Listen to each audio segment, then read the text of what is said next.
All right. What's going on, gentlemen? How's it going, bro? Good. How you doing, Silas? Yeah, I'm doing well, man. What about you, Regan? I'm doing great. Thanksgiving, right? This would be like the biggest bar night of the year in the States. Used to be, at least. Used to be, at least. I'd still rather be doing this regardless. Yeah. Yeah, no, it's not anymore, I don't think. I totally forgot tomorrow was even Thanksgiving. Which is pretty, I mean, that's what happens after 4 years of lockdown. I had no idea to begin with. We don't have a lot to be thankful for over here, so I think it's something to do with the weather. Well, what are you guys doing out there? Are the girls doing like Witches' Night or something like that? And like some sort of leftist thing? We have the 5th of November, and then, yeah, that's pretty much it to Christmas. Oh, man. Yeah. So you guys burn your Irish flags out there? Or the lefties burning all the Irish flags? Well, there used to be, the burning of the bonfire, but that's pretty much gone now. It's now just usually fireworks and that, but to be honest, I'd much prefer Thanksgiving. At least you get a feast with that, Yeah, I mean, back in the day, Thanksgiving was cool when football and stuff like that were more, they felt more organic. I'm sure Reagan feels the same. Yeah. Yeah. Mr. Rio, so good to see you. Ronin's in the chat. So, Silas, do you want to start us on Project Pegasus or the Pegasus, or I should say not Project Pegasus, because there's multiple, the Pegasus exercise, since you're the one who sent this over first yesterday. I'm not sure if, how much, Regan, you looked into this so far. All the stuff that we were chatting about. Yeah, like basically what we were talking about earlier is as far as I got into it. So it's a UK based simulation or drill, and so it states here, Exercise Pegasus. Exercise Pegasus. It's quite late here. Exercise Pegasus is a Tier 1 national level simulation designed to test the UK's full-scale pandemic response system. It is being coordinated by the Department of Health and Social Care, the UK Health Security Agency, in collaboration with NHS England, devolved administrations, Scotland, Wales, Northern Ireland, and multiple government departments. It simulates a hypothetical novel respiratory pathogen outbreak, evaluating preparedness, command structures, crisis coordination, and communication. The simulation dates, core sessions ran on the 18th of September 2025, the 9th of October 2025, the 30th of October 2025, and there's a fourth phase focused on recovery, which is planned for 2026. Now, interestingly, the data from all of this comes out next year.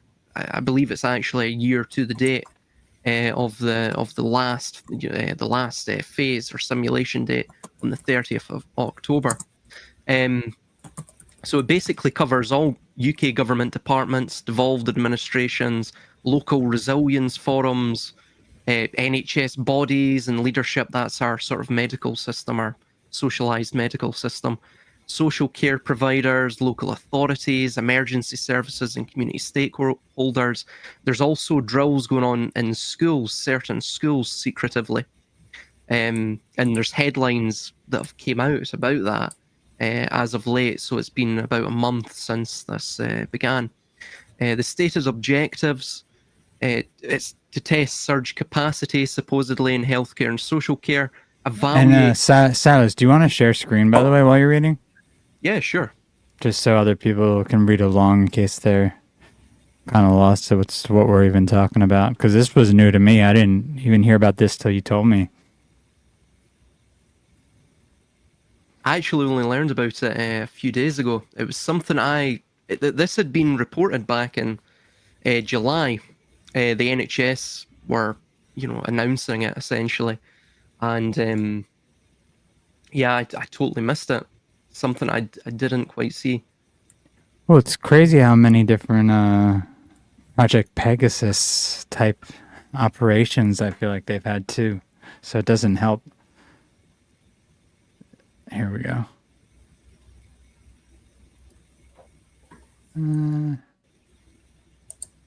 How's that? Good? Yeah. Yep.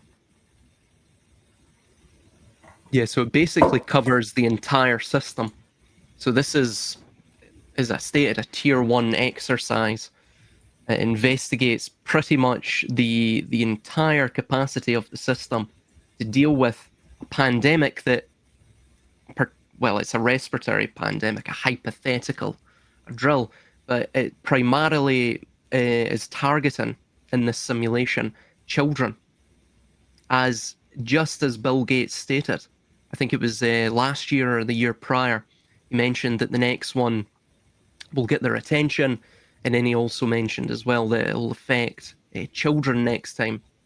And again, he's stating these things as though they're, he has a crystal ball. He's looking through the looking glass itself. Of course, it's all completely planned. This is all the pre-programming of the script, the predictive programming, social priming, and of course as well, this exercise Pegasus is also been nationally orchestrated by Cobra, which is effective. It's the Cabinet Office briefing rooms activation. That's what it means. But obviously, the Cobra is quite esoterically linked as well and charged. But it's similar to, I guess you would, like a presidential emergency a committee. That's what it's like. That's what Cobra is. What a name. Yeah. What a name. So what is the basically how many kiddos are they saying this would affect? We don't know that just as of yet. That comes out next year. But yeah, I can imagine it's probably it will be a similar I guess lethality scope in terms of the death, the casualties, the surge capacity, all of that. It will be similar to obviously what we went through in the 2020 event. Well, I say, what is narratively supposed to have happened in 2020. Of course, a lot of it was just completely hogwash. They were, a media circus, if you will, But yeah, it will be similar to that, I can imagine. And the reason they're choosing children this time is narratively, children have more staying power, if you will, in terms of persuading individuals into, firstly, a mass formation psychosis mentality, and then secondly, to obviously take the needle crafts, the magical elixirs. People become far more protective over their children compared to, say, their gran or their, the elderly. Children, of course, have their entire life ahead of them. And of course, if they're of your blood, then there's even more staying power there in terms of forcing others and forcing your immediate family and even, for yourself to be persuaded to take the magical elixir that comes along from this. So that's probably the reason why they've chosen children this time. And yeah, I can imagine this pandemic response will be replicated throughout the world, the USA, Canada, the continent of Europe, the countries there, probably Mexico and other places as well. They appear to be gearing up to something, that this is definitely predictive programming. That's what it looks like to me, at least. Do you think they'll actually do it, both of you? I have a feeling that they keep doing this now with these exercises after 201, and it just isn't. Nothing has come to fruition. I think they're psychologically gauging with each of these exercises, but I don't think it's not quite like the whole Corona 2020 event. That was something that had really never happened before, in terms of the shock and awe tactics that they used, both with the media and the implied legal authority that they were given under the Emergency Authorization Acts. I don't think they're going to be able to pull it off right away. I think they may have to wait a little bit longer, but eventually, I think they're going to reiterate, to repeat this what occurred in 2020. Why? Because it permits them so much room, legislative room, and also flexibility to push their agenda at an ever more accelerated pace, simply because people are in that state of war. But the great thing is of course the pandemic, yes, is like a state of war, but the enemy is a phantom. The enemy is completely invisible, and it's a very versatile enemy and villain. It can be, effectively uh, changed on a dime. It can be, narratively morphed to whatever shape or whatever narrative or agenda it needs to that suits, right, or is required. So yeah, I think eventually they will pull another one of these pandemics. What do you think, Reagan? I would say I agree with most of that. I think you have so many delusions at the higher levels, though, that you're going to get a bunch of people who are going to push things ahead of schedule, and that happens already. I think you have a couple of mistakes here and there. So I see it being pushed out regardless, just like any stage performer.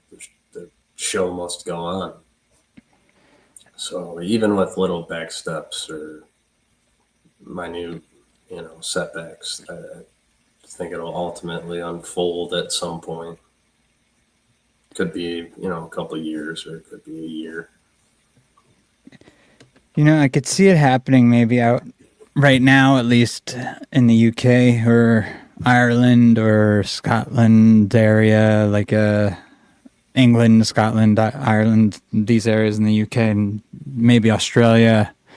I don't see it happening here for a little while, maybe 5-10 years, because I think we're just too spread out, and people are a lot of people are over it. But that's, I think the reason the first one went so well was because of what Silas was saying. Like, it was so different than anything we've seen in our lifetimes. It was almost like the way I think Crowley would describe actually this sometimes about the use of a magical incantation. It's like the longer you don't say it, the more power it has, as long as you're the only one who knows this incantation that you made up. So if you saved up the energy until, like, say, the last moment of your life and said that incantation, the power that incantation would have would effectively be way more than had you been repeating it every single day. And I feel like that's kind of what coronavirus was. It was like a huge buildup of tension behind it that no one knew, and no one really knew what to expect when it started. And it was that incantation that they got one use of in our lifetime. And now they're going to have to wait a little while if they want to try that stuff again. It's interesting as well. Somebody brought it up in the chat that this Pegasus exercise, the narrative is that this hypothetical respiratory virus, it originates in Southeast Asia, so they're using Asia again, right? The reason for that is, of course, it permits them to basically play upon these racialist views, right, that some would have, both in the West and other parts of the world, regarding Asia and, well, for example, what they may eat or may not eat, right? You had the bat soup nonsense from 2020. So it plays upon this sort of exotic, mysterious characteristic of Asia that the Westerners have always had. And of course the rest of the world as well, right? All those west of Asia. Interestingly as well is that, so it's Musiana. Now, Musiana, this fictional place in Southeast Asia where this virus originated, this Pegasus virus, let's just call it that. Now, the Latin word moose, obviously the same as our mouse, where we get the word mouse from, that could link to Calhoun's mouse experiment. Look into that; it's quite interesting. It perhaps links with our, I guess you could call it our social petri dish, as we live in it at present.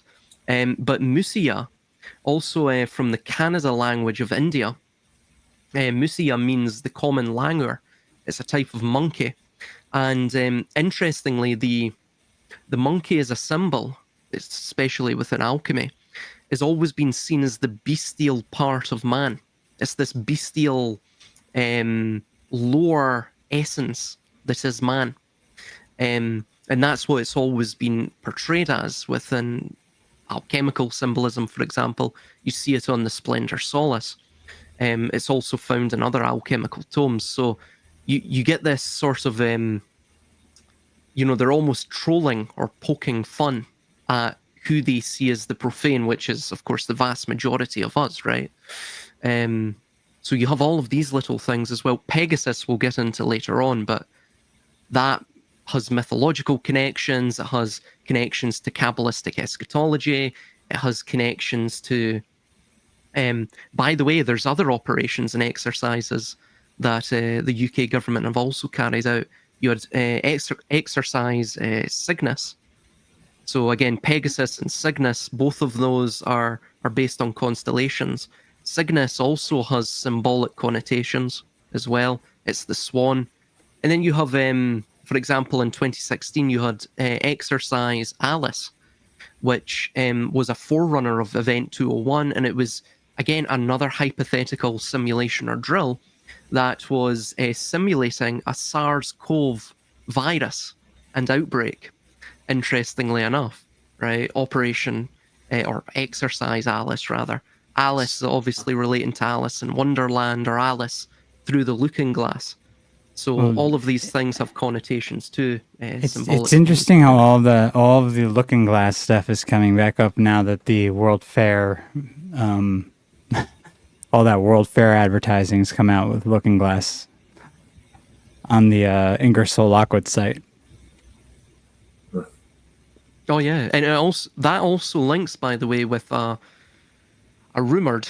I mean, I don't know if it's. I've not seen anything to prove it, but it's a rumored operation or piece of technology, I think, is the better word to describe it, of the US government.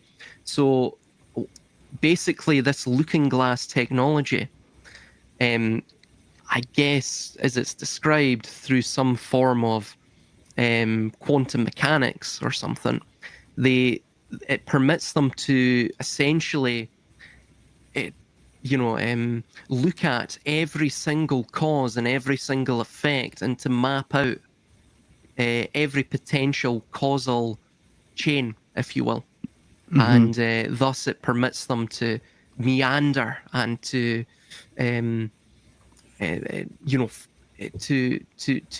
move around freely through this agenda without any sort of resistance or But the story was that once we reached 2012, they couldn't read past the timeline, right? If I'm remembering the Project Camelot narrative correctly, which I think they admitted they made all that up, but or at least that the Carrie Cassidy are conned. I mean, I never watched them too much, but I don't know if Regan knows better. He might know better than me on all that stuff.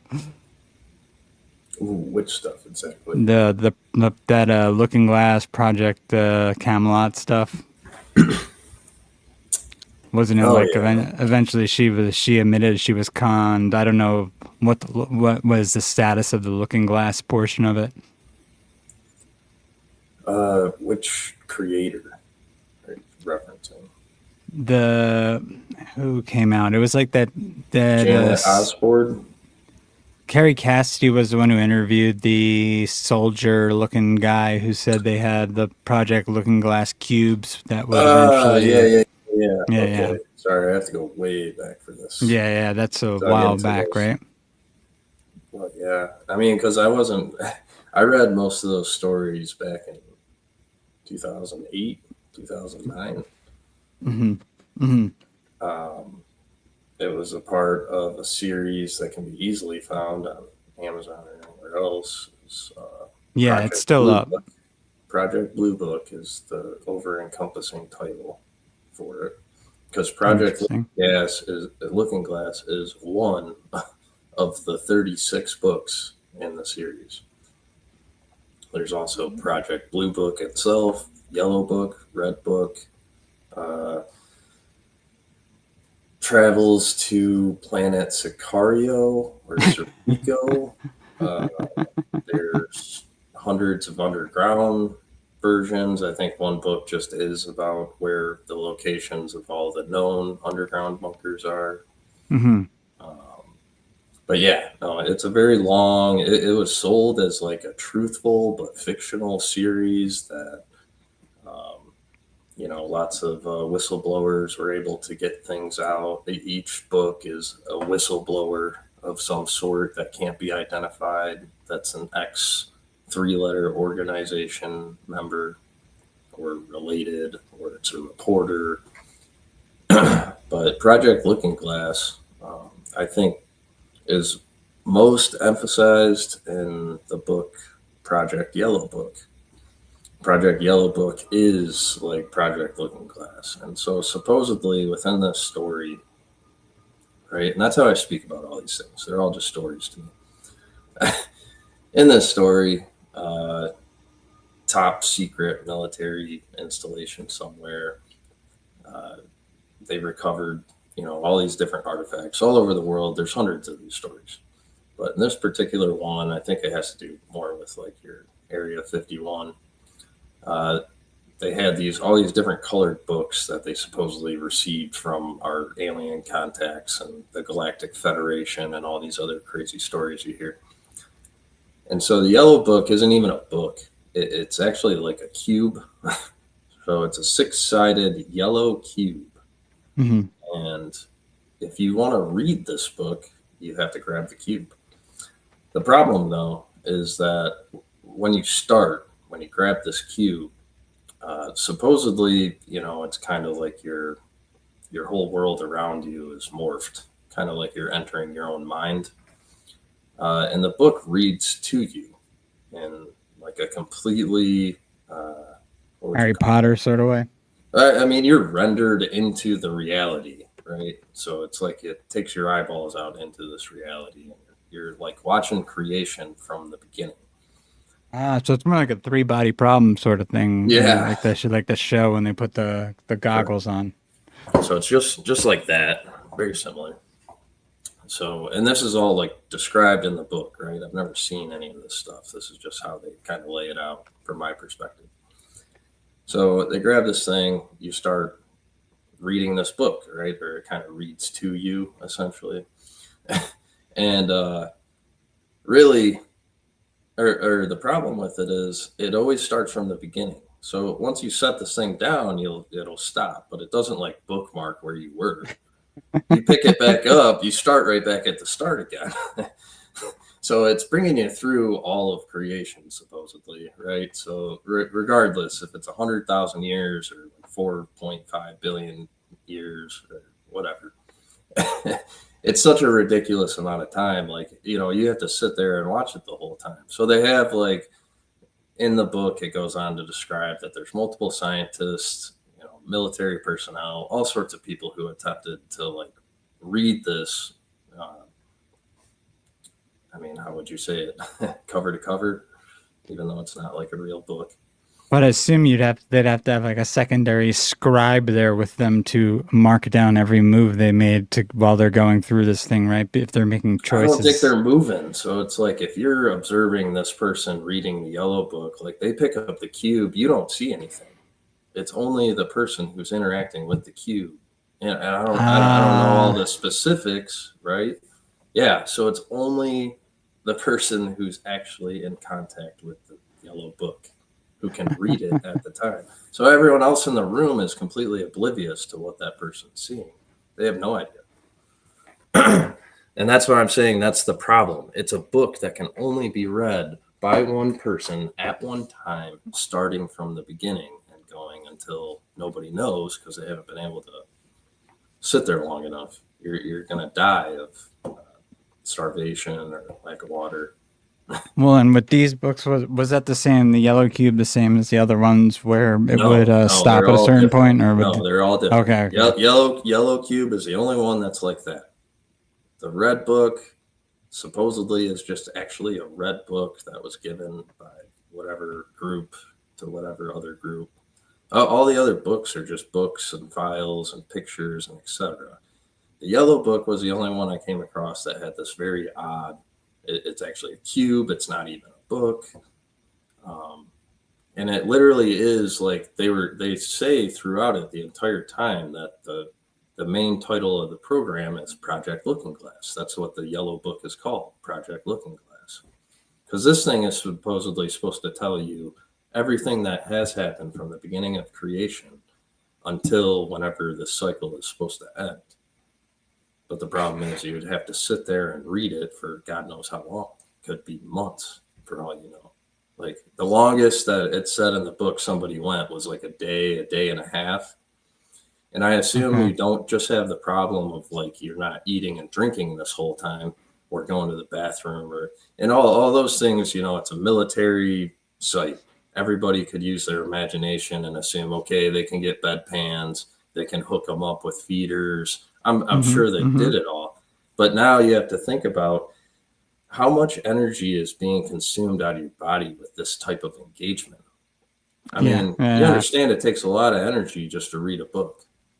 Like, it really does. If you're really going to think, and you're comprehending, and you're reading, you're doing all these, even watching a movie, you're still using energy to discern and to think, and you're always breathing, your heart's beating, all these other things. So when you're engulfed into this, cube story that's going on, how much, your phone dies pretty quick if you're streaming a bunch of videos on it. But if you're just running normal reading apps on it, battery could go on for days, right? Yeah. So, yeah, little insight into the whole Project Planet Blue Book and Looking Glass, and Pegasus, and a lot of these other names come up quite a bit, just not only in that series, but among a lot of other whistleblowers and conspiracy theorists and many other realms. Well, and there was a whole other operation that started in 2025. I think you went to bed last night, Silas, and I had missed you, but I was messaging, or you might have caught the beginning of it, but I was messaging with Regan too about this other project, Pegasus, being done by the first Cavalry unit? Yeah. Or first Cavalry Division? Oh, yeah. Yes. Yeah, let's see if I could share some of the imagery from that really quick. Yeah, they got like the watchdog logos everywhere. It's a yellow shield with a black hash mark going through it, and a watchdog over it. Yeah. They have like S7 is everywhere, which is like your Transformers Sector 7. And what they said they were doing here, I'm trying to find the goddamn. The images. I don't want to play that video, but here we go. This article's good. I'll share this.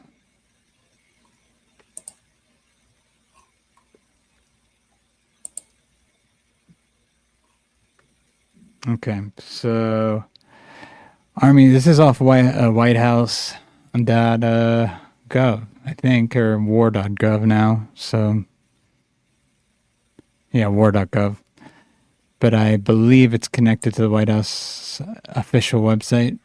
This says Army's 1st Cavalry Division conducts first Switchblade 600 live fire exercise. And essentially what they did is they went out and they used these these look really old school looking tubes to launch UAVs, unmanned aircrafts. And what it sounds like is that these drones were actually, what were they calling them? Javelins. So it sounds like they're like Tomahawk missiles or like rods of God type things. Just like massive pieces of metal that they would be shooting into something like a javelin. That is interesting because the Pegasus idea as well, basically what it's relating to, and I posted some things to you there, Chris. Just some videos. I think I think one of them is on the looking glass technology, but it's related to the armillary sphere. You also find that in the book of Ezekiel with the Ophanim, or the wheels within wheels, and they had eyes that encompassed them as well. It went round the rims of those wheels. All of those things are metaphor probably for forces that are incomprehensible to man as we know of time and of the manifestable world. But the Pegasus idea is effectively, we'll get into the mythology of it, and I had to look up the mythology because quite frankly I'd totally forgotten about it. But effectively it's the idea that man must ascend to the heavens. If you think of man as the horse, and this is how Kabbalah views man, as the horse which pulls the chariot of the gods, and who pulls the wheels of that chariot more precisely. Again, the wheel is that of the heavens, the earth, the sun and the moon, the entire clockwork cycle of time itself. And Silas, is there a particular one you want me to share right now out of the ones you sent? Yeah, if you share the one with Trump, and he's with another individual, and he's looking at this, I think it's the World Cup armillary sphere. It's that video. Well, that's weird. That's so interesting that you're bringing up the World Cup after we were just talking about that on Ronin's last show. Oh, interesting. Yeah, I mean, this is absolutely fascinating. They brought out this this logo. Well, this not logo, but design. I think it's this one. Let me make sure. Video 2025-09. God damn, that's annoying. Here, I need to rename this. Hold on a second.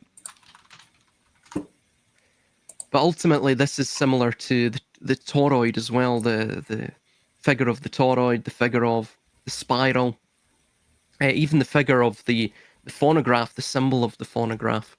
This one? Yeah, that one. Yeah. Yeah. Okay. Should I leave the volume off? Probably. Yeah. Yeah. There we go. Oh yeah, I remember. So when you're looking at this, think of the tower and the Tower of Babel and how the tower fell. And effectively, it appears to be a sort of metaphor for time itself and the cycles, the epochal cycles. The wave that rises must, of course, it can never hold, it must fall.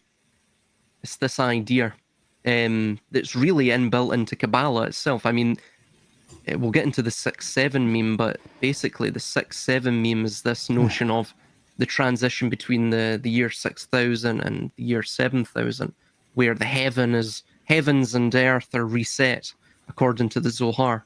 See this device right here. What is this called again? This not that armillary one. sphere.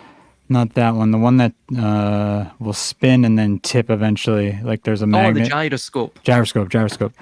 That's the only time Ken Wheeler at the Aurea Apotheosis on YouTube has ever mentioned the polar shift. Like he cryptically played with a gyroscope and showed how it flipped eventually. That's the only time he ever said anything about the polar flip. Interesting. Yeah, it's the gyroscope is another interesting device, symbolically anyway, and yeah, you even see it. So there, you're seeing it there. The world egg. You previously you saw the 3-dimensional Sephiroth.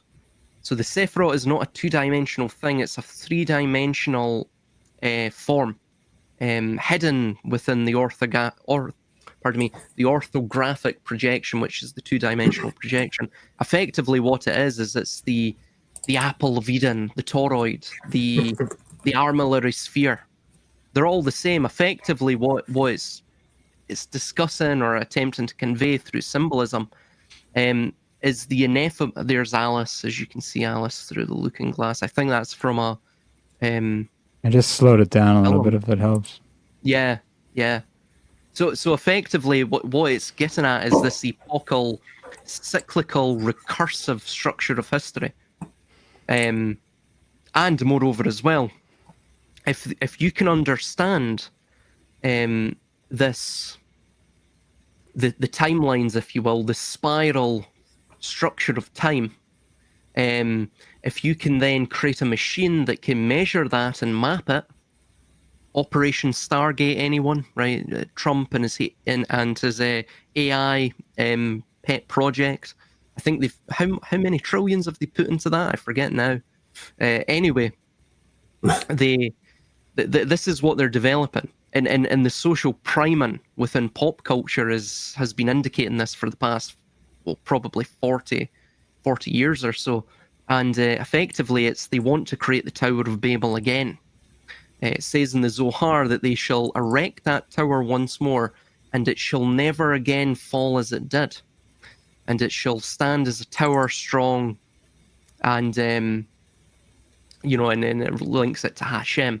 But effectively, what it's relating to is this notion that they will ascend to heaven again, like the Pegasus. The horse will grow wings, and the wings will carry the horse or man to heaven. He will ascend to heaven. This is Jacob's ladder, similar to that, Phoenix. right?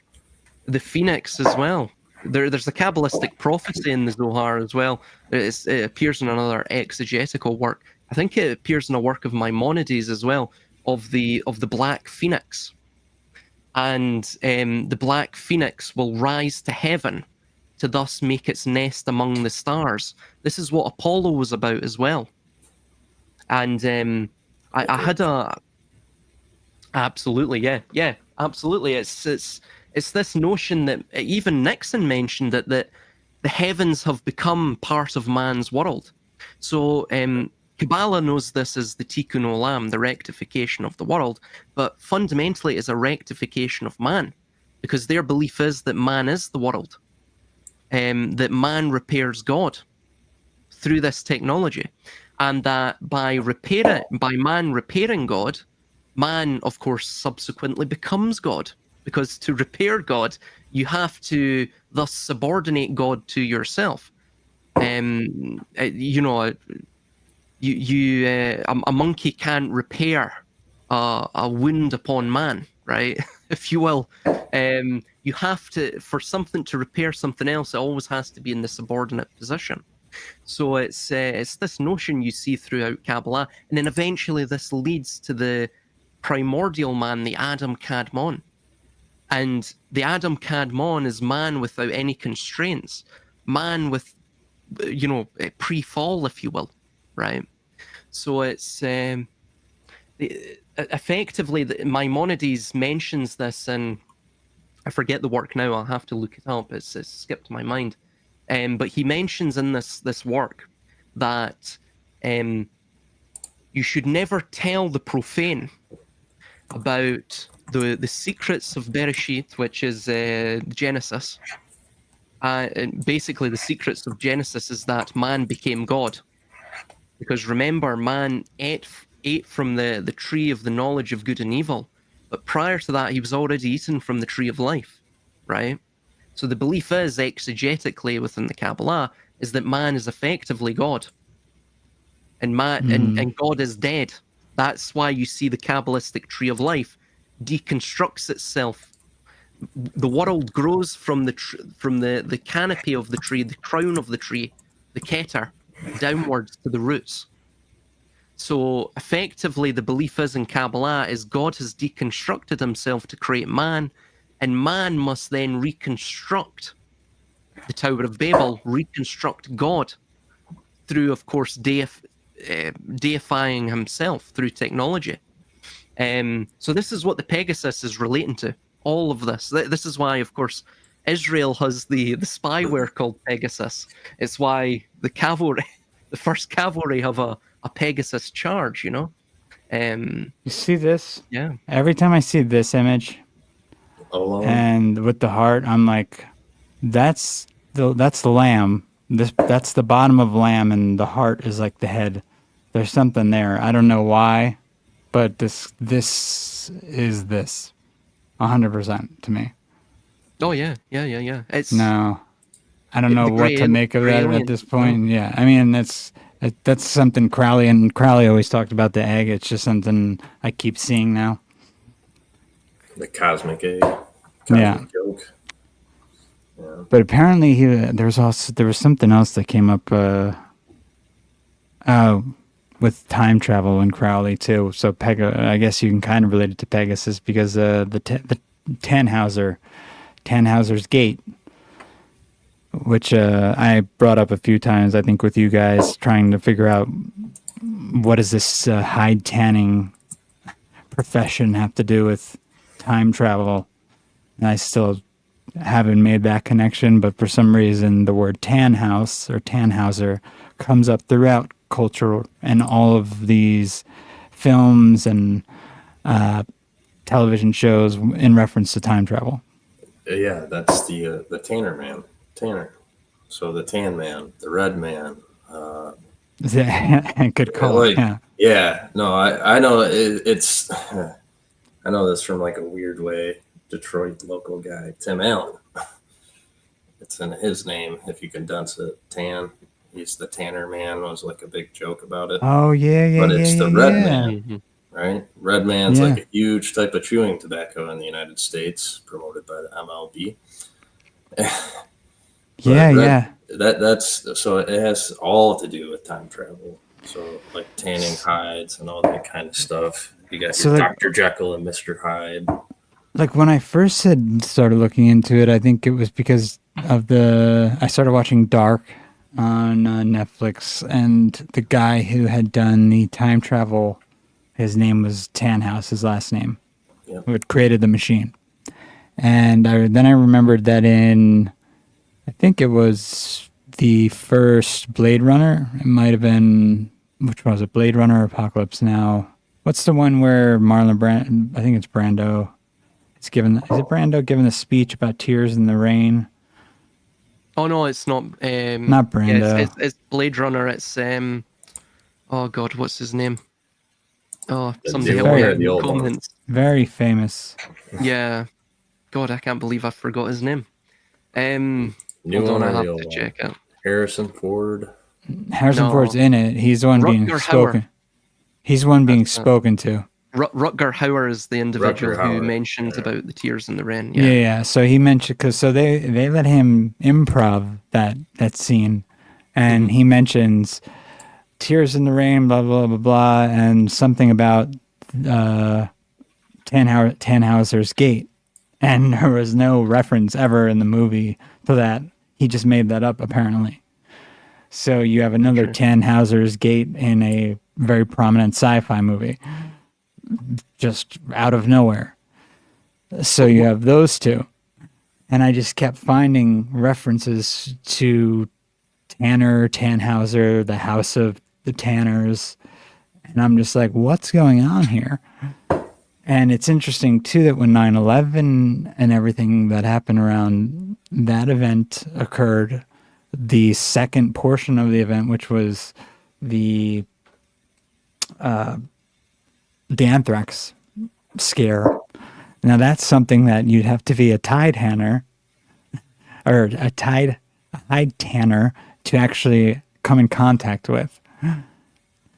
Like, it's very specific to hide tanning. What's interesting about that as well is that see if you go back to that sort of egg shape that we were viewing. Yeah. This'll I think this will demystify this tan thing, or this Tanner or Tannhauser. So of course you have the Tannhauser, which is similar to 10, the House of 10, right? Which obviously links with the 10 Sephiroth. But I think it was Mr. Rioso that mentioned, and quite rightly as well, that in the human psyche, Adam Kadmon corresponds to the Yechaida, the collective essence of the soul, quite literally. That itself is being recreated. I'll get to this in a minute. Recreated by, of course, AI and eventually biodigital convergence, the Internet of all things, the Internet, the Lord, controlled by the algorithm, the Lord of all things. Algo, by the way, comes from darkness. It comes from the same root as alchemia.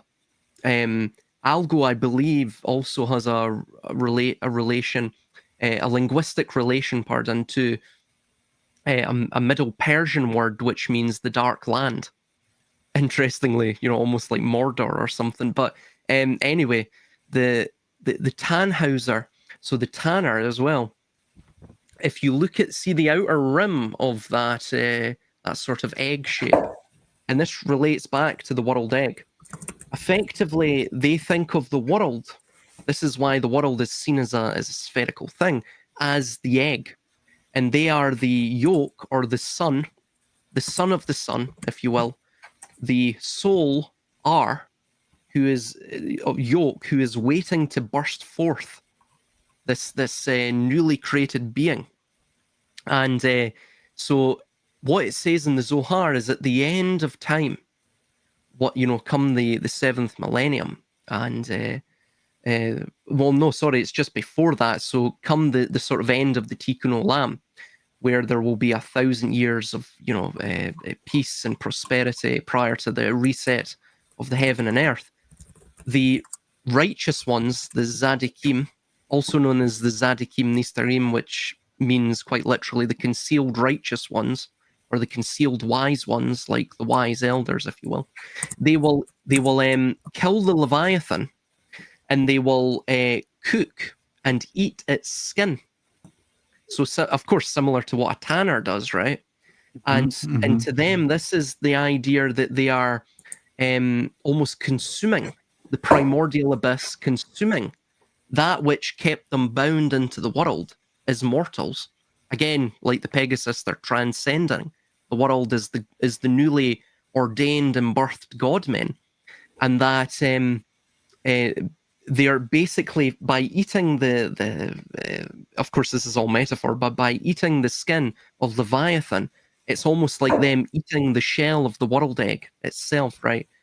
They're consuming the shell of the old world, and thus they are sort of birthing the new through that destruction.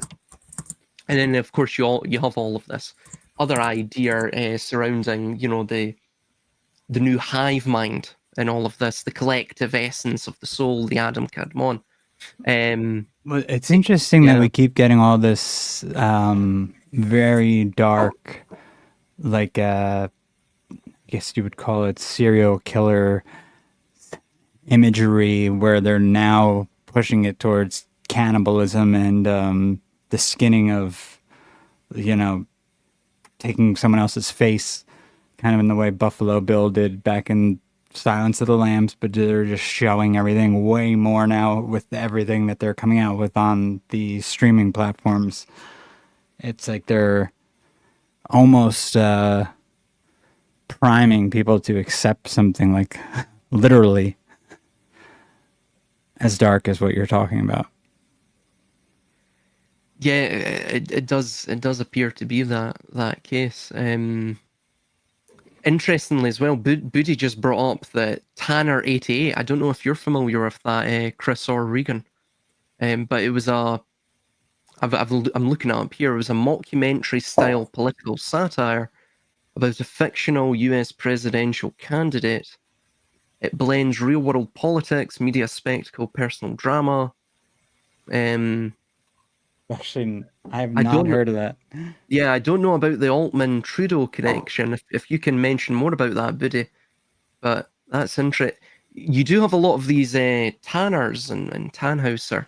Obviously, it links with Wagner as well, but that Tannhauser concept. Well, think of a Full House. They're the Tanners. Yeah, Yeah, yeah. Mr. And Tanner. yeah, there was a lot of. I used to live when I was in Burbank. The lot right next to me, which was they stopped filming that a while ago. Even the second, like the sequel that they tried to reboot, they stopped filming, but they left this one lot named the Tanner lot. And that was always where, whenever I would send you guys like footage of like just odd stuff that was in the sky over in that area, that was right underneath where I was filming. And I always thought, I'm like, I don't know, there's no one that should be in this building. Everything's shut down, but there was always activity there. So that's interesting. Hot spot. Yeah. Yeah. The House of Tanner, Danny Tanner. LA's always been a very interesting place to me. I remember telling you about I was looking into the Black Dahlia Yeah. case as well, and I mean that house. What's it called? Is it the Franklin House? Franklin. Yeah, it is the Franklin House. It's that weird sort of Mayan, neo-Mayan temple architecture. It's really, Los Angeles is this sort of glitz and glamorous place, but there's like a dark underside to it, and there's an underbelly to it, and it's this weird contrast. It's always something that's intrigued me and terrified me at the same time. But yeah, it in a way it's similar to this sort of material, I guess. Intrigues me but terrifies me at the same time. Yeah. No, 100%. What does Mysteriosa say? Tanning uses urine. Taking the piss. Yeah. It's that idea that you even see it within Kabbalah. So it's, they essentially eat the world egg. They eat the skin of the Leviathan, right? That which kept them bound to the world. And thus, basically by consuming the old, they can give birth to the new. Obviously, the way they give birth to the new is through, of course, they excrete it, right? They excrete the new world, the new universe. Of course, we're already seeing that within, I guess, the binary forms of their mental excretions, if you will. The world that they are sort of cobbling together through programmatic code. But funnily enough, linking to the Black Dahlia case, that in the final letter of George Hodel, who was the primary suspect of the Black Dahlia case, I think he sent it to his son, if I recall correctly. He mentions that life is excreto. That is a Kabbalistic idea and concept, but one that he clearly wanted to convey within his, his final moments. I think he unalived himself, actually. But interestingly, just on the Pegasus idea, and this is a sort of timeline of American history, right? Which is, of course, world history at this point. And so effectively what you're seeing with American history is ritualized Kabbalistic stepping stones. So, for example, you'll have acts of God, you'll have the goals that are achieved from that symbolic act of God, and then you'll have, of course, the historical event. So I've created a sort of table of these, and I'll just read them out. So the first act of God is to change matter. The goal of that was to achieve ultimate destructive power, which is, of course, these are all powers of God, if you will, right? That you have to exude, you have to convey to thus become God. And then the historical current event that links to is, of course, the nuclear bomb, the Trinity test, the Hiroshima, Nagasaki. Again, these things don't have to have taken place.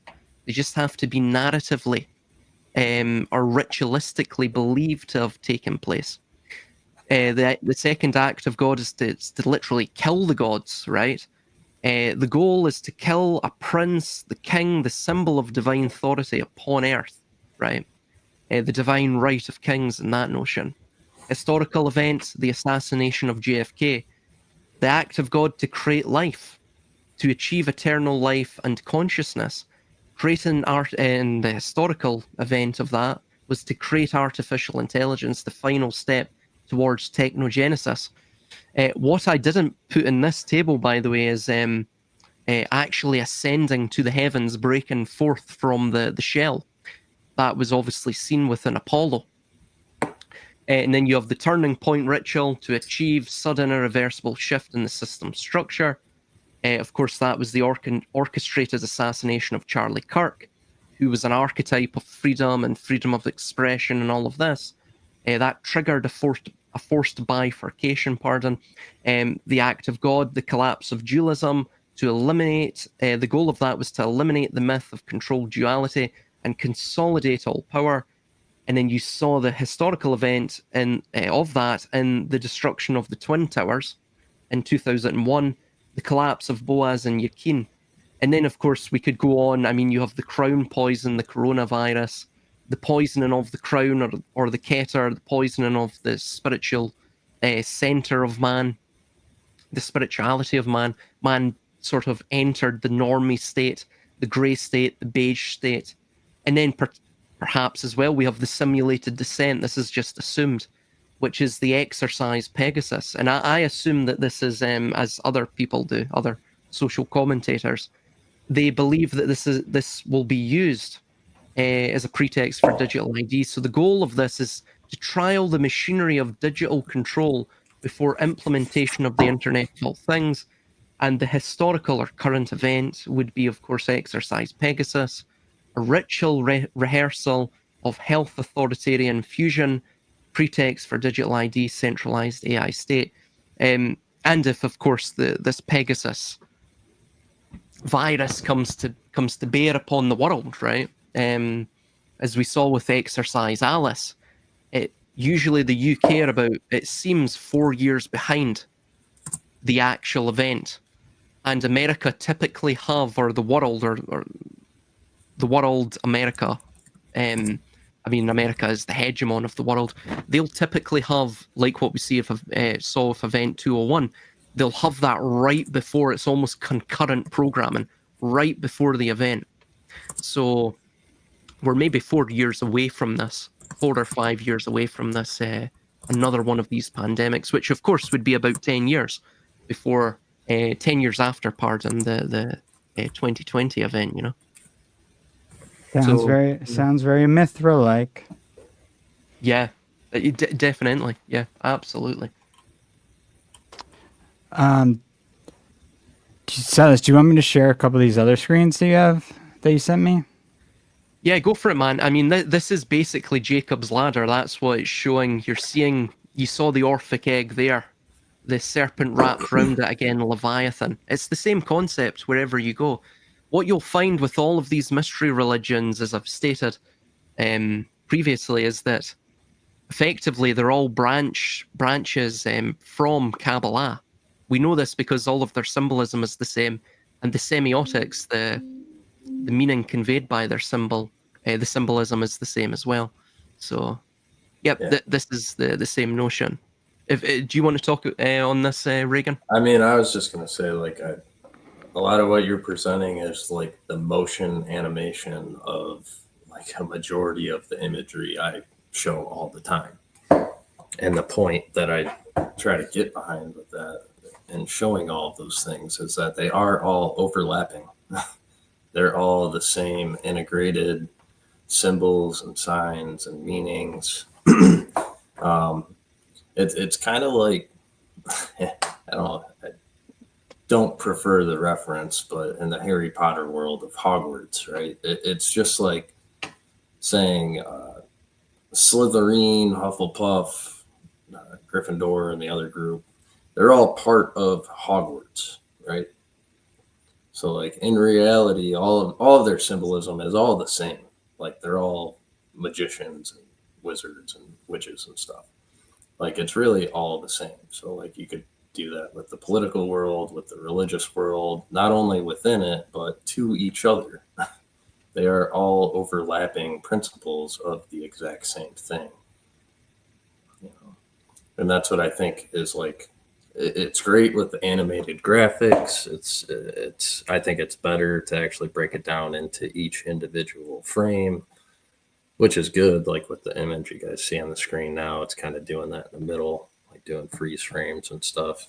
But it's all like the same imagery is all I'm getting at. So like whether you're talking about your ancient cultures and like, you know, the whole world's on the back of a tortoise, or you're talking about anything in the new age world, they're still actually bringing that back, right? Like it's coming back around, just like in your fashion world, everything always comes back around, right? Always comes back around. Well, and it's like literally, it's what a wheel does. It's what a circle is. No one ever had to invent the wheel. There was already boulders rolling down mountainsides. It was very obvious of what things were and how they work in the physical world upon first observation, regardless of any former knowledge, training, or whatever teachers you had in life. Like, it's not that hard to understand the concept that, you know, how a wheel turns and what's happening. How are the forces acting on it? What's going on? You know? You got some Silas? No, absolutely. I totally agree with you. This basically what you're seeing here is what the Kabbalah call the Merkaba. And again, it relates to the Pegasus symbol because, of course, the Pegasus is this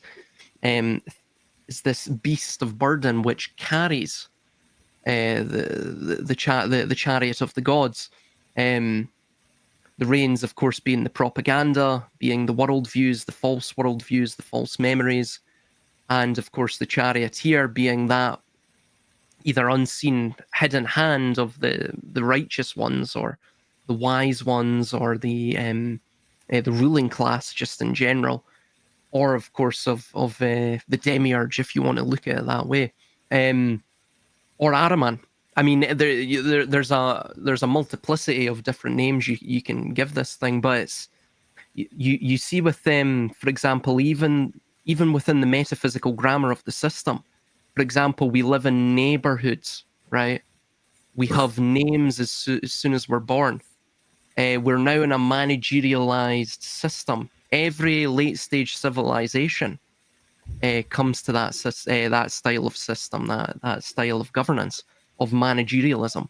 And manager, of course, comes from the Italian word mangiere, which is stable master.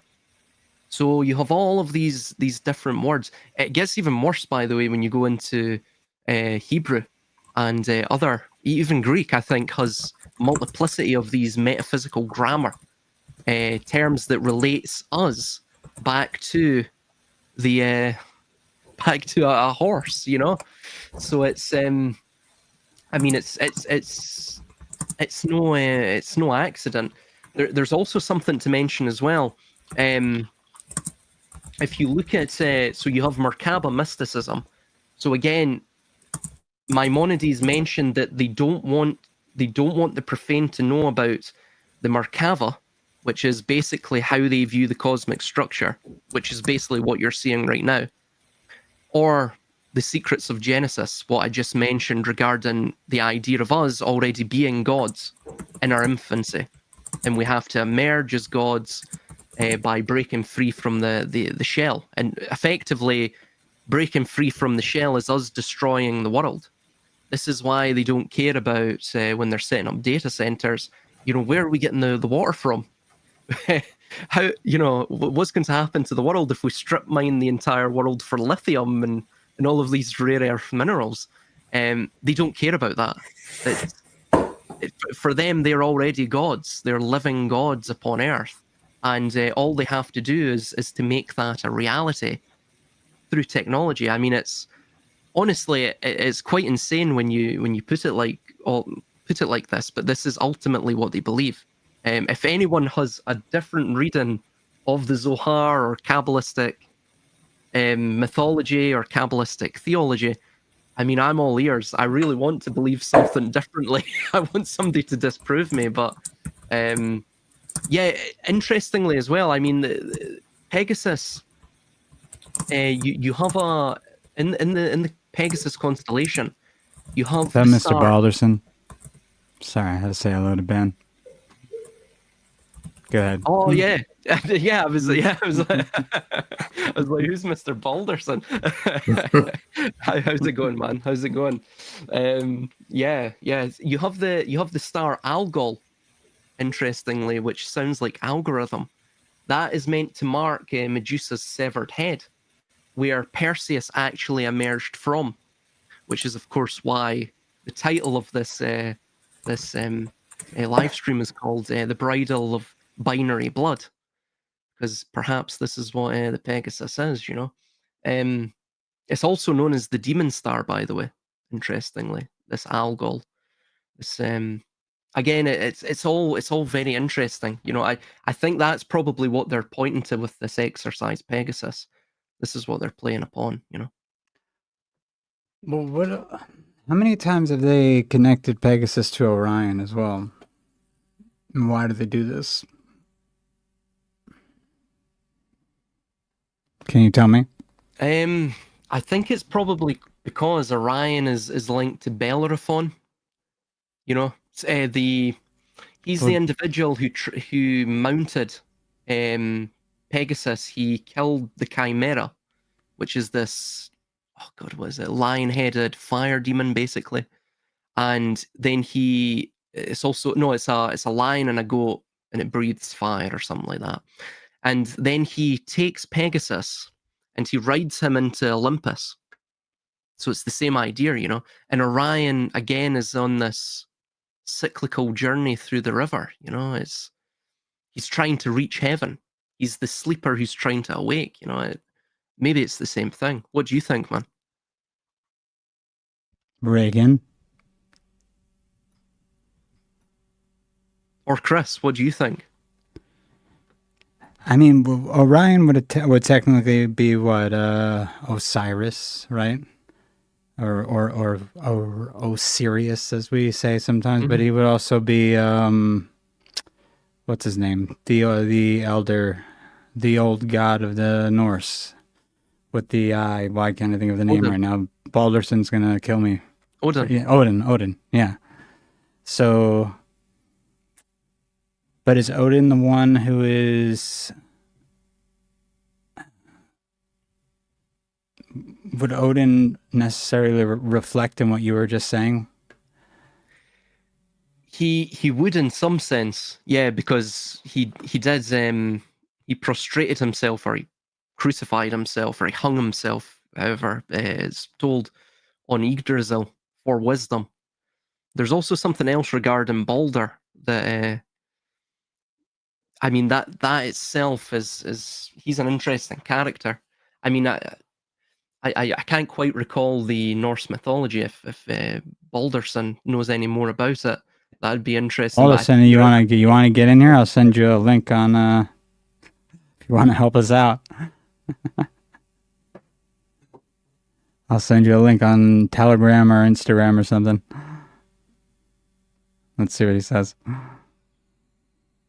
I think it does have this relation to the theme of transcendence, though, It says Balder's going to be born into Midgard, and Odin whispers a secret to him. Interesting. Interesting indeed. Yeah.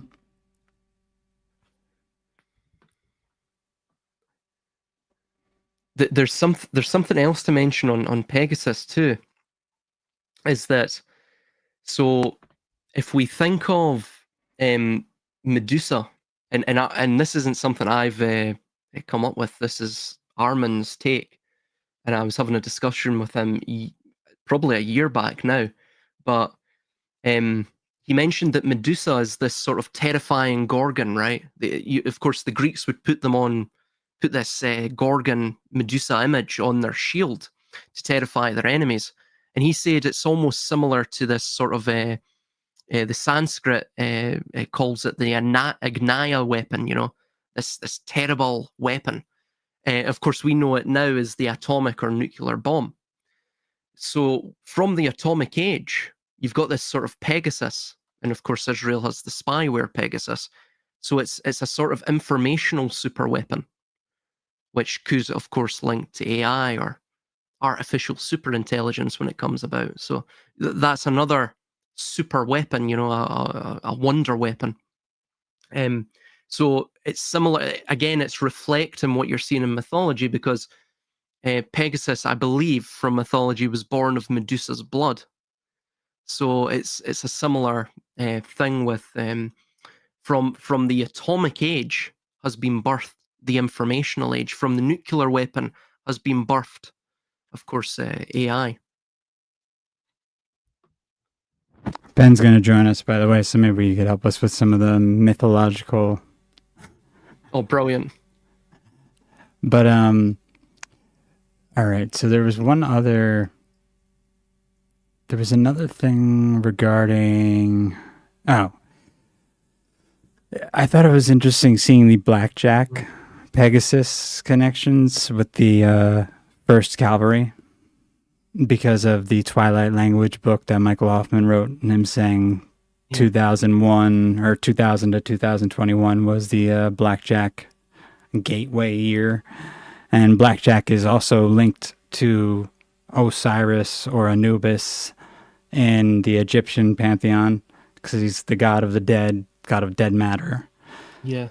So seeing Pegasus linked with Blackjack or Anubis, I don't really even know what to make of that, except it's just like this constant connection of death, rebirth, death, rebirth. Exactly. Well, it's the like what we mentioned with Pegasus, and even with the exercise Pegasus, that it's this idea of the archetype of the slain child as well, right? If we understand as within the Gnostic or Kabbalistic sense, we are spiritual children.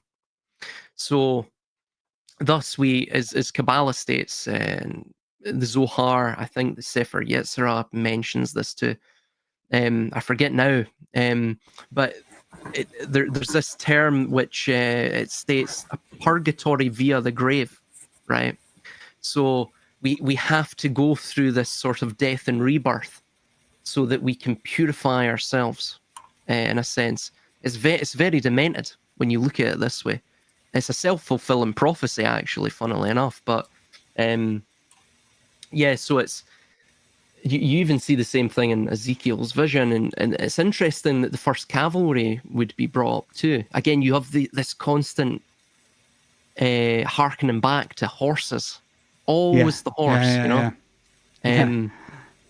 It's, I mean, and funnily enough, this is going on a tangent here, but do you remember that recent school shooting by that Robin Westman?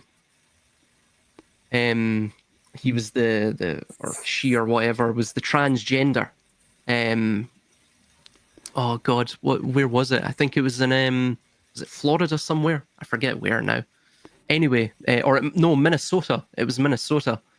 Anyway, that links with Arcturus, and Arcturus links with Robert Cremo, who was the Parkland shooter.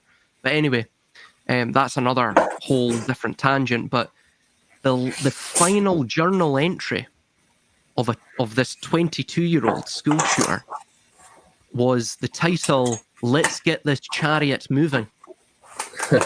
Now, what 22-year-old would write, let's get this chariot moving. Firstly, chariots are, what, 1,000, 2,000-year-old technology? Probably more. I mean, it doesn't make sense. You have this Come on, Silas. All the kids today are doing chariots and riding around jousting in their chainmails. Yeah, bro. Yeah, they're just they see me rolling, they hating. It's so silly when you look at it, but really the only way to explicate it is this Kabbalistic or esoteric view, you know. What was the 6-7 thing now? Oh yeah, sure, yeah. We'll go into the 6-7 thing. So, just recently, Keir Starmer, as we call him, Wankier Starmer, he went to a school, and for some particular reason, again, this may just all be innocuous. He went to a school. He does the 6-7 thing. For some particular reason, and anyway, the all of the kids start doing it, and they make a big thing about the 6-7 thing. But if you look at the 6-7, now it can mean different things. I mean, you have the 67 words within the Balfour Declaration, of course. You have even the 6-7, the gesture could be like the Baphomet. It could be like the scales of Libra, again linking to Pegasus. The 6-7, the gesture. You have the idea of the you know, that idea of the divine horse born of the death, you know, or even the 6th and the 7th millennia as well. So I think we've been joined by Balderson. Yeah, let me see if I can get his mic right. As well. So are you still echoing? I think we've been joined by Balderson. Yeah, let me see if I can get his mic right. Are you still echoing? I think we've been joined by Balderson. Yeah, let me see if I can get his mic right.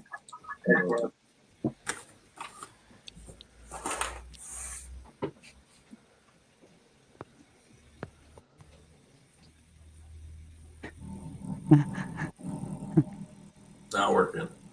Nah. Well, we'll figure it out eventually. I think Ronin might join us, or he might not. I don't know, actually.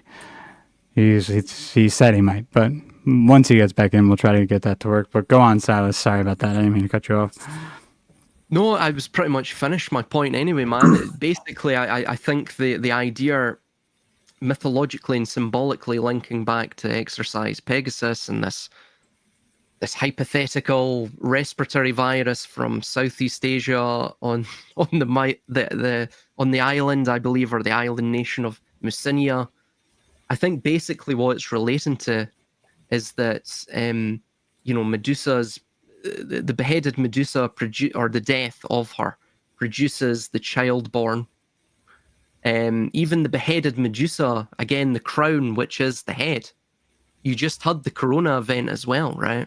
Could be a link there too. The child is born, Pegasus. He ascends to Olympus. You know, of course, being chariot reined in and controlled by.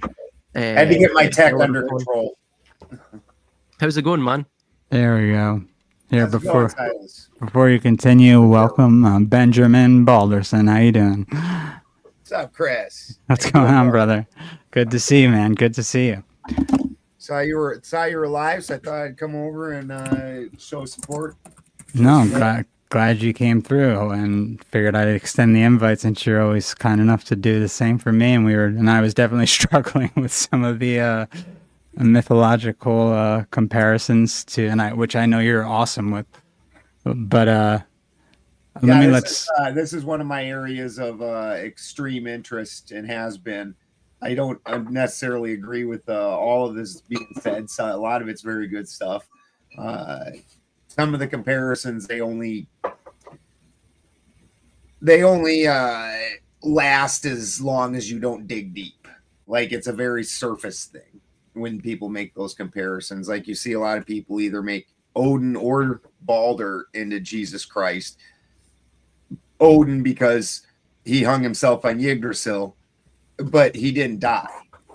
Mhm. Like, he's not resurrected. He didn't die. He survived for 9 days without food or drink, and then reached down and grabbed the runes from the earth, and then fixed himself, and then fixed the situation. He didn't die.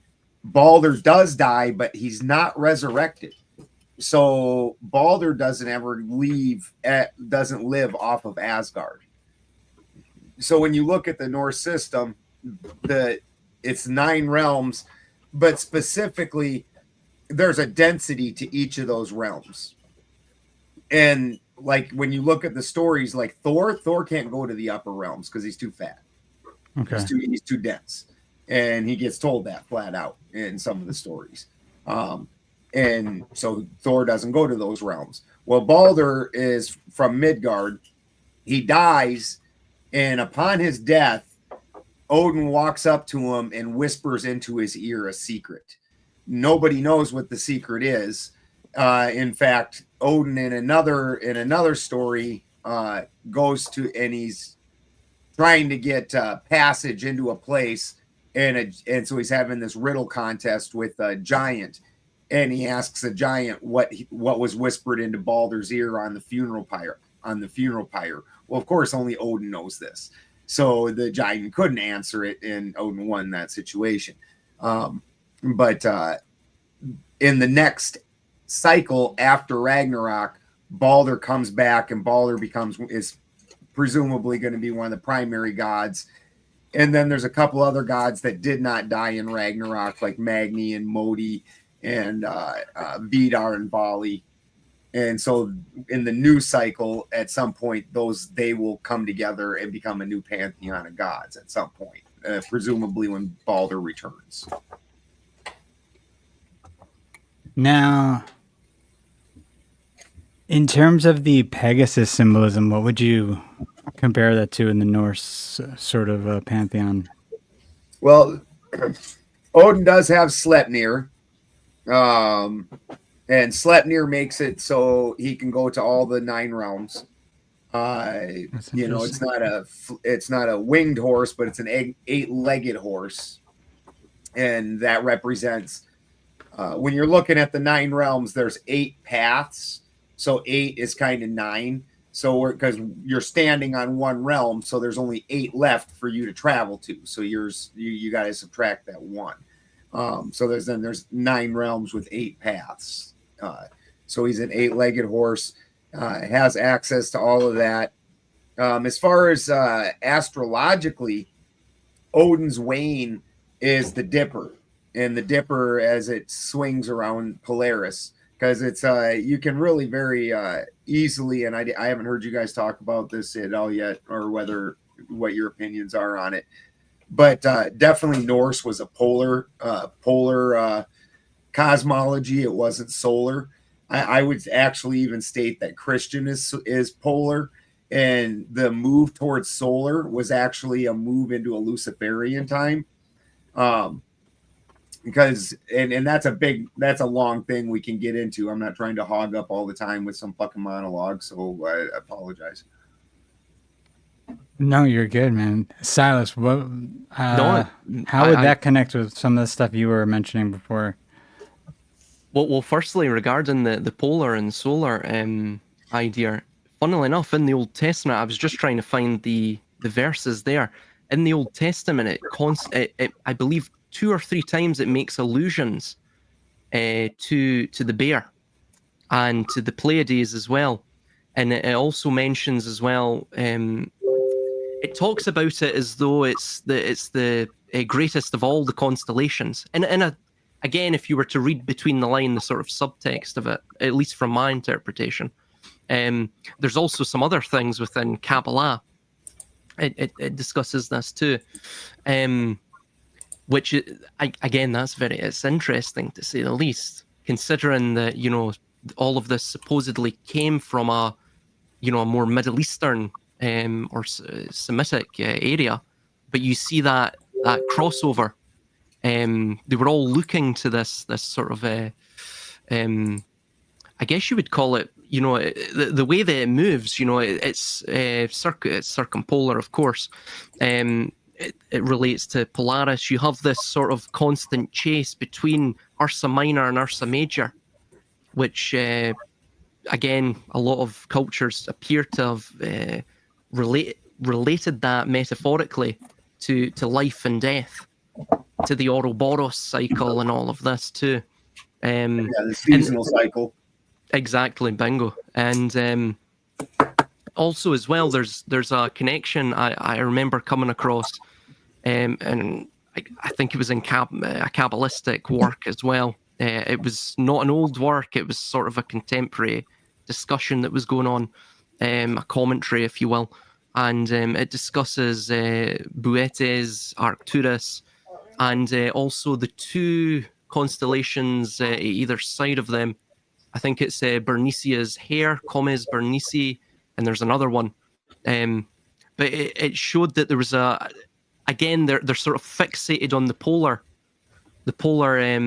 constellations, the polar stars. Weirdly enough, something that's I could never quite figure out myself. So when you look at it, all right, the Polaris is God, or at least the seat of God. Okay, all the other stars dance in a perfect harmony around him all the time, and he never moves. The stars move in a perfect symmetry around him all the time, except for the fallen angels or fallen stars, which are the wandering stars, the ones that don't move in harmony with the system. So those are your archons, your demons, your fallen stars. Okay, now the sun is the worst of these. Now the sun is Lucifer himself, and when the sun comes up, it temporarily through the light blinds you to God. But eventually every day he falls, and then as soon as he falls, God is sitting exactly where he was sitting before all of this happened. Never changes, unchanging. And so all of this cycle is the wandering stars and what they're doing in the interactions, and then the fixed stars are God and his pantheon of actual angels. That is absolutely brilliant. I've never ever heard of that. That's absolutely brilliant. Thank you. That makes total sense. So yeah, exactly. They're wandering because they're unchained from the sort of circumpolar cycle. So from these astronomical observations, I guess the priest class, if you will, this ancient primordial priest class would have developed. Or of course, I mean, it could have been multiple priest classes. I mean, it's the same observations we all make. They've developed this sort of I mean, what would you call it? It's a sort of mystery religion surrounding this. This must inform them how they develop their agendas, how they develop their strategies against man, how they look at psychology, how they look at all of these things. I mean, that's absolutely brilliant. I've never even thought of that before. Brilliant. Thank you. Yeah, I've never heard the Polaris sun connection like that, and I like that. Now give me just 1 second, and I'm about to send you something, Chris, that's going to back up what I say.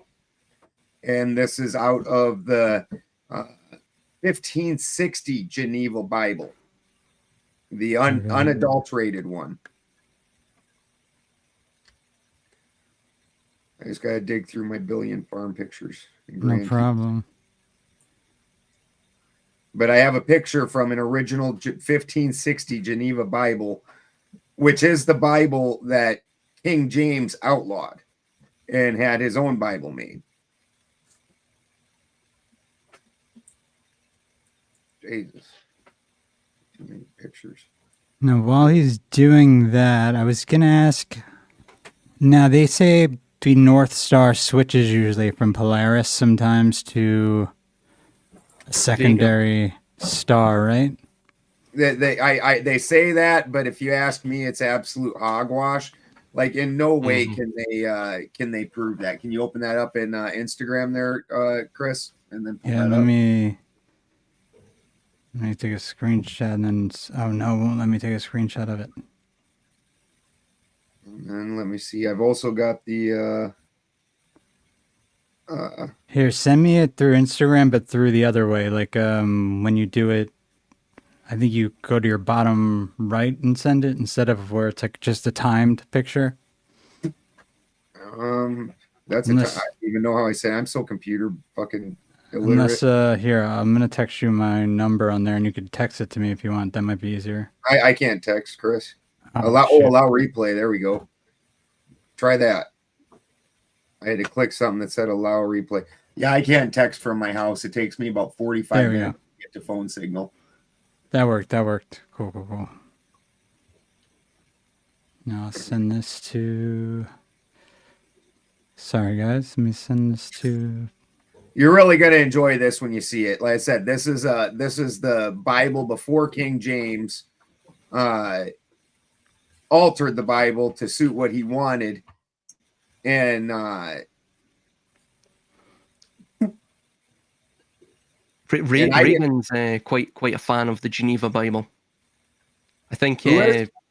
Regan, he's the other individual in this discussion. Nice. Yeah, I got lucky and got to see an original. The damn thing was like $7,000, but I got to take pictures. Oh, brilliant. Nice. Here we go. Yeah, it was complete with all the pictures and everything. Yeah, all that's gone for sure. Oh, wow. Beautiful. Yeah, so you can see, and I'm trying to find the I've also got the little chart that tells you what everything is from that Bible. You can see sitting on top of the firmament, it says there's a firmament, and directly centered is the North Star, and there's a man sitting on top of that. And then underneath this is Ezekiel's vision is what this is called. So then there's when you hear about like Ezekiel wheels, those little wheels underneath the angels, those are the Ezekiel wheels. Mm-hmm. And those are the angels with the four faces that are holding up the corners. One of the most interesting things about this is that on top of the whole system, you see that cloud looking thing that looks like it's blowing at God. That is called Aquila. And Eagle. Yeah. Here it is. Found it. Or an Kia. Yeah, it could be a Kia. It's not something I've ever heard pronounced. Yeah, I sent you the other piece to it. Okay. Okay. That gives us tells us what everything in the picture is.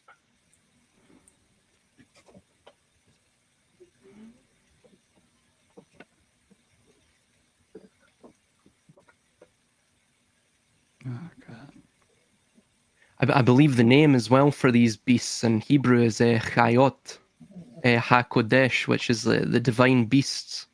And Chayot is, it's always intrigued me because it's very similar to chariot. Obviously, it's just like the anglicized version, but the Hebrew is, if you were to anglicize it, is Chayot, which is, it's always interests me. I've always wondered if there's a connection there between the two. Chariot and Chayot. That very well could be, because these things are what's causing any kind of motion. They're the things holding up things. Mm-hmm. And then you can see on top of the firmament, they have the centered man on the throne. And that's not the sun. The sun's mobile around the whole system. It's not sitting there like that. Stationary.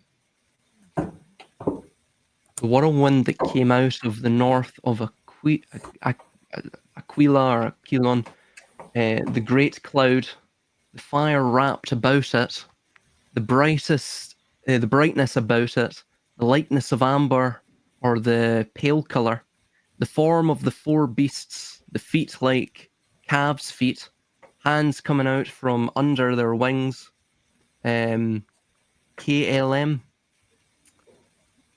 The faction, or the Fascion, or yeah, sorry, the fashion of the four faces of every beast.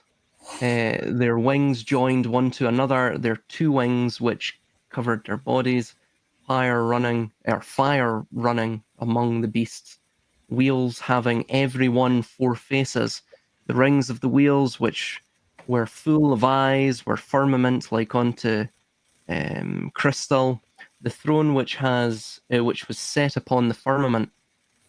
So basically what it's discussing is that Aquilon or the Aquila, the eagle, could be linked to the phoenix, right?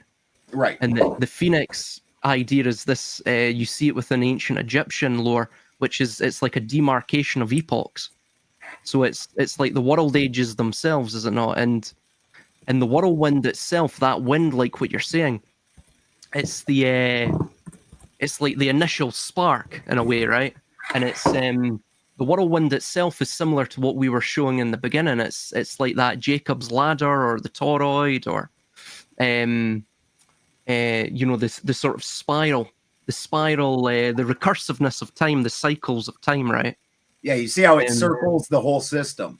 It like an Ouroboros. It's not just the clouds go all the way around the entire thing on the outside of the living system. So it's enclosed. That's what it's saying. A closed feedback loop. Yeah. Yeah. Yeah. Bingo. Yeah. Live in a closed system. Yeah. That's what it seems like. And this would be that plate that they're holding up, just like in the toroidal field where you have that plane. It's the same plane. Yeah. Yeah. And obviously that's mirrored on Earth, where you have Midgard, the Middle Earth. Yeah. So you have that middle horizontal plane. Yeah. Yeah. And then of course you have the throne as well. It's interesting as well because I was looking up the work of a guy called, well, he's dead now, unfortunately, but one of his, I guess you would call him like his protege or whatever, Martin Fleischmann. He has a YouTube channel, and he does work with things like the toroidal moment and geomagnetism. And what he's found is like a lot of the various symbols. So, for example, the figure of 8, the toroid as well. All of these things can be found in like electromagnetic experimentation, electromagnetic. When you initiate the toroidal moment, he says, which is an electromagnetic phenomenon, you get the yin yang symbol appear on objects. The figure of 8 as well is also, I think he mentioned something about it as the minimal orbital pattern that you have to have for a toroidal moment, and it just so happens to make this figure of 8 this infinite loop. And if you look at a lot of the Ezekiel descriptions and illustrations, that's also what you see. You see the 4 horsemen, the 4 horsemen, the 4 beasts at either side of the throne guarding the throne. So you have that same figure of 8 with the central point being, of course, Yahweh or the God on the throne, or as you say, Benjamin, the Polaris, the thing that never moves, the unchanging one. Yeah, brilliant. Yeah, and so if you take the 2 stars, the Polaris and I can't think of the one underneath it. That's where you have 2 magnets and it creates a quadrupole. And the quadrupole then magnetically becomes, those are your 4 figures, your four angels, beasts holding things up is the quadrupole that happens from the 2 magnets. Have you ever seen my Flattoberfest presentation from Las Vegas there, Silas? I have not, man. Sorry, no. No, you don't have to apologize. Let me welcome Ronin to the room. I don't know if you... What's that, brother? Hey, greetings, everyone. So much love. I don't want to interrupt the legends. Keep on going, and I'll chime in when I can. So, what's up, everyone? How are you? How's it going, man? Good. So I have my own cosmology, I guess, that I've been putting together for a number of years. And what set me off on that is the problems with the way people look at like the chakras or the way the 9 realms are set up. All right. And so what really set me off on this initially was the heart center. Okay. And the heart center is actually then, when you look at it, is you've got a blue side and a red side, similar to what all your pictures are showing. So it's all very spot on. When you look at it, the blue side is your copper bearing side, and the red side is your iron bearing side. So you've got actually 2 planets that are coming down. So it's making diamond shapes that are stacking on top of each other, and the polarity between Mars and Venus is what's creating that heart center, is what's creating that heart pump, that electric magnetic interplay. And so that's what set me off on that. When you look at it, the copper side pulls in hydrogen and pushes away oxygen. The iron side pulls in oxygen and pushes, or pulls in hydrogen and pushes away oxygen, and the copper side does the opposite. So you've got your 2 different blood systems. That's what in the electromagnetics is what's creating a lot of this action. It's pretty common knowledge that your vein and artery system is so fucking huge that the head pressure that it would take to do that with pneumatic or with hydraulics it would blow everything apart. Your whole body would just rupture. So it's something else moving that. And so you look at the interplay of that, and then even like the brain, you come up to the head center, and you've got your 2 spheres, your animal mind and your higher mind. And then those 2, the interplay of them is creating your pineal, your major brain center. So it was coming down into diamonds rather than, and then that center point, that chakra point, the 3 main ones, was actually from 2 side-by-side planets instead of lining up like this, which was really fucking me up. Because why would you have 7 chakras and only in 9 planets? And then on top of that, you had to add Polaris and Pluto. So Polaris is actually a white light, and it's lithium is the metal. And I had to talk to the nephew of Saint Germain. Oh, interesting. That information. Yeah. It's interesting that it's lithium, though. And of course, lithium is found in all of the electric vehicles now. It's found in all of the digital technologies. Sorry to interrupt you, yeah. Hold on, no problem. Silas. Let's not go past the Saint Germain's nephew. I'm trying to get some images that might go with what we're talking about. His name's Fortune Saint Germain. Oh, he goes on a Crow's show, right? Yeah. Yeah. I've been on Crow I think 18 times now or something. Yeah. I know you've been on too. Making the rounds. Yeah. Here, let me see. I'm trying to see if Regan just sent me a bunch of images. Yeah, I've got 100,000 images with everything we just talked about. So, so I try to keep it to my stream because it's gonna take 100 episodes. Yeah, I'm trying to look through it. Ben, if you have anything else you want to share too, let me know. But Silas, go ahead. I was going to mention as well. Basically, what you're stating is this: you've got this constant. Well, firstly, the heart organ itself is almost. I mean, even if you look at the heart, and I've seen anatomical dissections of this, right? Obviously, not real hearts, but sort of rubber casts, and if you unfurl the heart, it almost unfurls in a way that is shaped similarly to a vortex, right? And then what you're describing is a double helix, yeah. It's almost like what you're describing is this same double helix structure, but in a sort of energetic format. And so you've got this constant push and pull force going on, this constant conflict and attraction. And you see the same thing within, for example, the four elements. And of course, that links back to perhaps the fours that we see throughout mythology. The four elements, as as they're traditionally seen within, depicted within alchemy. You have, of course, the two male ones, which are fire and air, and then of course the female, earth and water. And then you have other elements as well, or other characteristics of that, which form eight, depending upon I think it's hot, cold, wet, dry. I think that's the other four. So it's the same idea that you're seeing. Yeah, exactly. Yeah. It's the same concept. Yeah.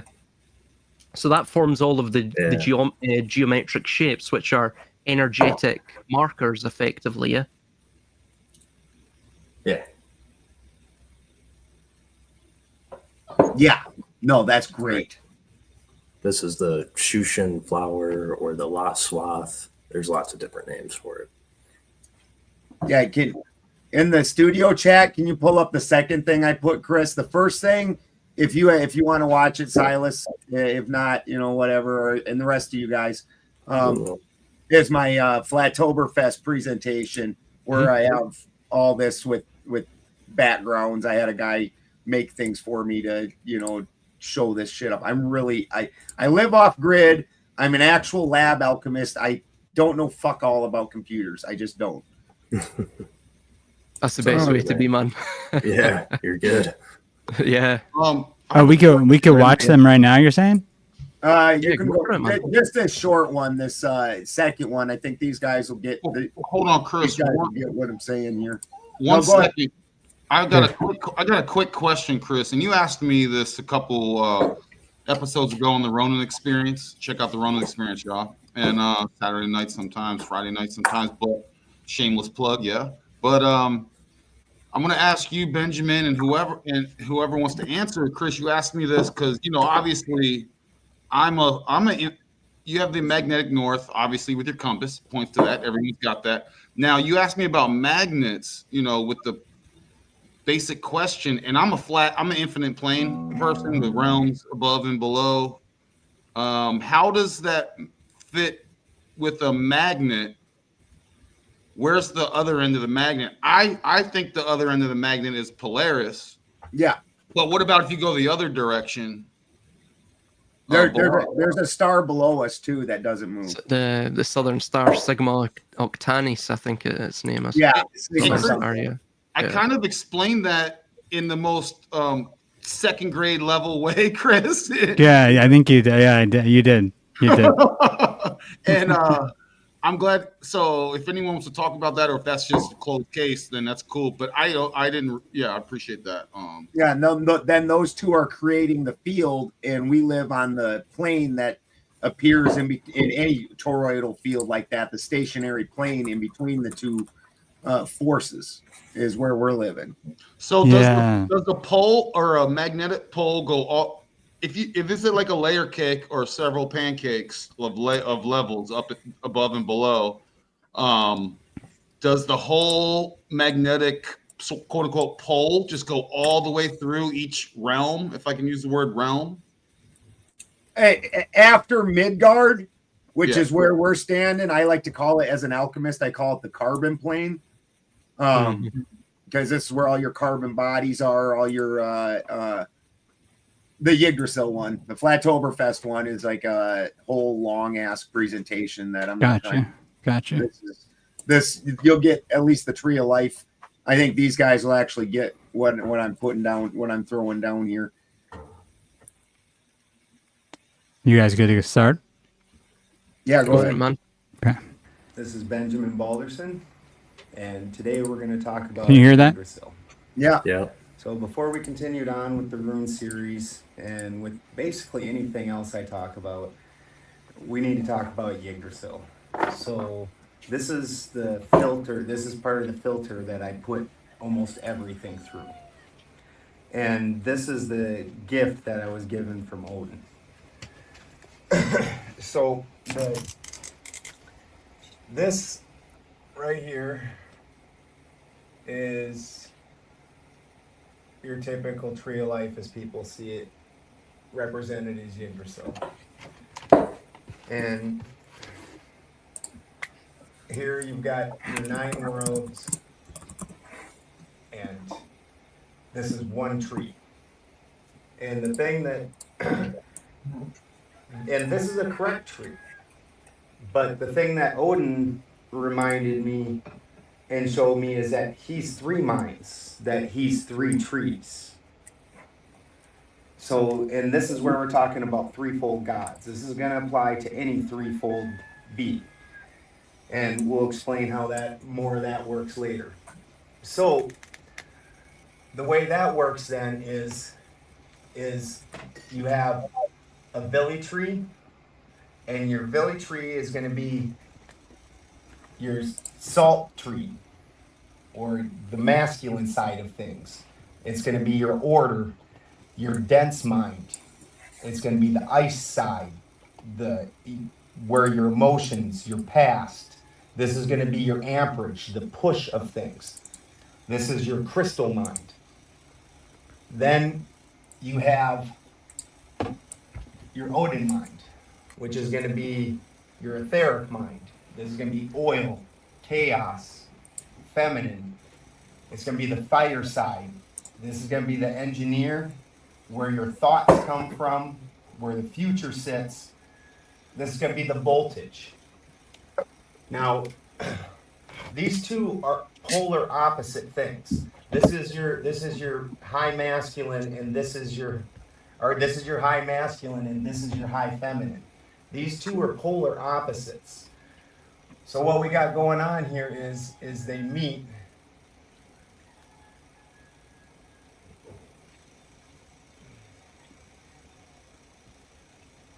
Oops. Good enough.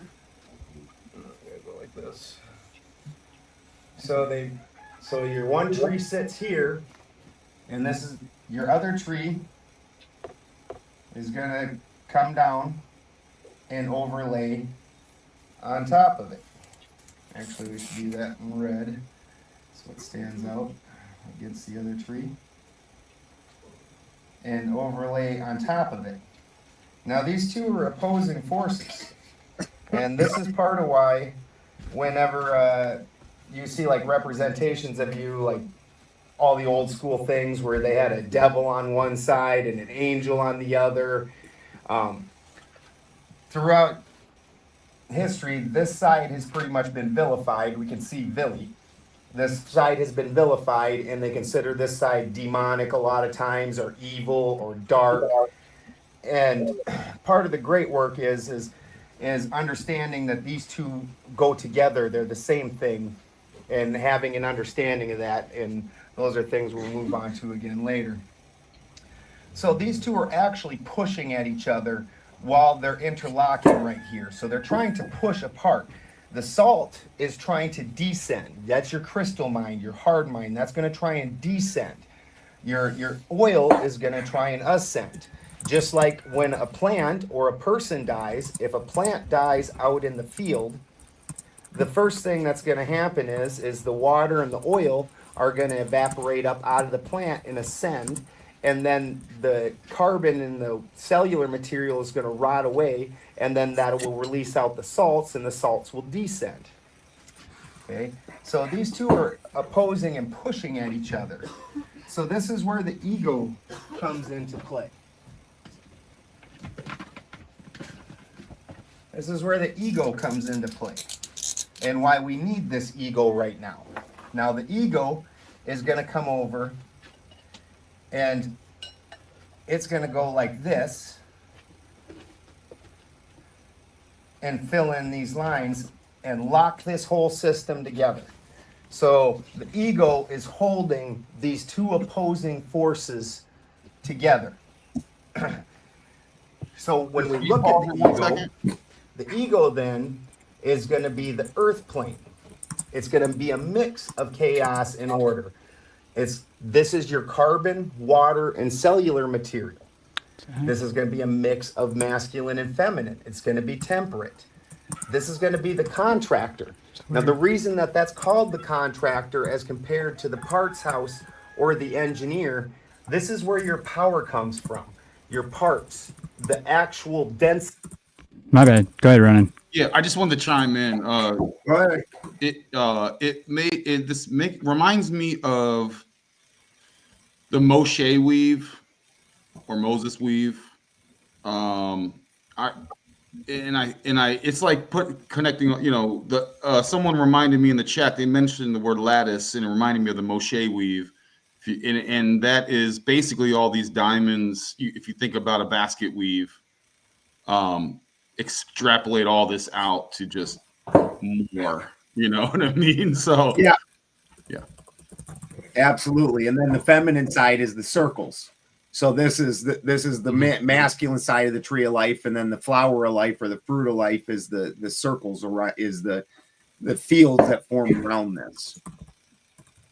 Okay, let me continue. yep. Up here is where your thoughts come from, the etheric, the pull. So this is the tie that binds them together and creates the interplay between the two currently. That makes him the contractor, because a good idea doesn't do any good without the parts to build it. So this guy is the one that's putting it all together on this plane, the plane that we live on. So this is the ego, the body. This is the present moment, the 0 point, where the negative of the voltage has drawn out the power of the amperage, and it happens on this plane. So this is a representation just of your body. Now, if you look, your typical system is going to be 1, 2, 3, 4, 5, 6, 7 chakras. And that is actually correct. But this is also, this tree works for alchemy, because we have 3 minds as an alchemist. This mind is your salt mind. Your salt mind has 3 levels. 1, 2, 3. Your oil, and you have 12 cell salts. Each of these 3 levels has 1, 2, 3, 4, making 12. Now, your oil, same thing. You have 3 levels of oil, and each level breaks down into 4 more. Here's your carbon mind, tying them together. And so you're talking your water, carbon, and cellular material here. Cellular material is hard and never ever becomes liquid. When you put that to fire, that turns to gray ash. If we look at this 0 plane, everything below the 0 plane is crystal. Everything above the crystal plane, above the 0 plane is fluid. So this part of the ego is going to be hard. That's going to be on the crystal side. That's not going to turn to gas when heat's given to it. It's going to turn to something solid, which is going to be the ash. Now carbon's going to reside here in the middle. That's why carbon is so damn weird, because it's really kind of both. It can be a solid or a liquid. When you put it to the fire, it evaporates, but it's also a more natural, like hard solid, not like ice or things like that where it turns liquid in your hand, but it still will turn into a vapor. Very odd stuff. That's the mix, the perfect mix of the two. And up here, this is your water. Your water is in a plant. The first thing that evaporates, the first thing that leaves is the ego. Oh, Because Chris, the water can you pause is it real clear quick? up here on just the fluid side. And the same thing's going to apply. I forgot it was so long. I didn't mean to make Oh no, it it's cool. And I like I'm really enjoying it, Benjamin. I just want to chime in. This is Chris, and for those this is why I say there's power in the mist. That's where the power is, in the mist, where these two things meet. And I don't think a lot of people grasp like why I say that. I think they just think I'm being silly or trying to be cute. But this is he's articulating in a much better way than I ever could in why I say that. You know, the mystery. You know, it's my story anyway. So yeah. Good stuff. Absolutely. I was Go going to ahead, mention Silas. just really quickly as well. It's I like this metaphor of oil and salt, and even tying in with Odin, Vili, and Ve. And I actually find the Norse Trinity the easiest to understand because, well, obviously Vili is will, Ve is, well, we still use that today, have, and even the VE abbreviation. So it's something it's the possessive thing, and you've linked it to carbon here. And then Odin, of course, is the Lord of Frenzy, that chaos, as you were mentioning. And interestingly, you see the same thing mirrored with Ymir in a weird way. You see Ymir, Autumbla, and Buri. Yeah, that was And, the primal before Yeah. Odin, before the of Dumbla is the fire, the pure fire, and God damn it, Ymir is the pure ice, where a Dumbla has to free Ymir in order for life to happen. The two have to collide and meet before life even happens. Fire and ice. So in the life that fire and ice, exactly, and that unlocks life. So Yes. basically, the Midgard point, similar to our hearts as well, similar to you brought up our mind too, right? Yep. So every organ, every single element or component of our body, of the world, is going through this same process of trying to find its equilibrium. And the equilibrium is the Midgard. It's life. Yeah. Yes. There's something interesting as well to mention with I don't quite recall it now, but Buri had a wife, did she not? And there's Buri also has a trinity. So Yep. everything you're seeing this overlap, the same thing you're showing, this overlap in trinity all the way down. All the It's, way down. Very interesting.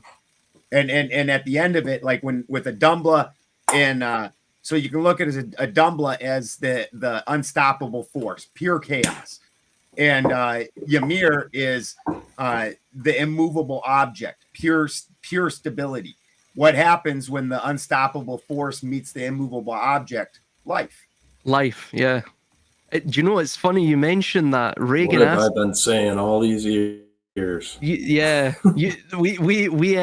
discussed that years and years back because I remember Regan asked me that, and I answered the same thing. Life.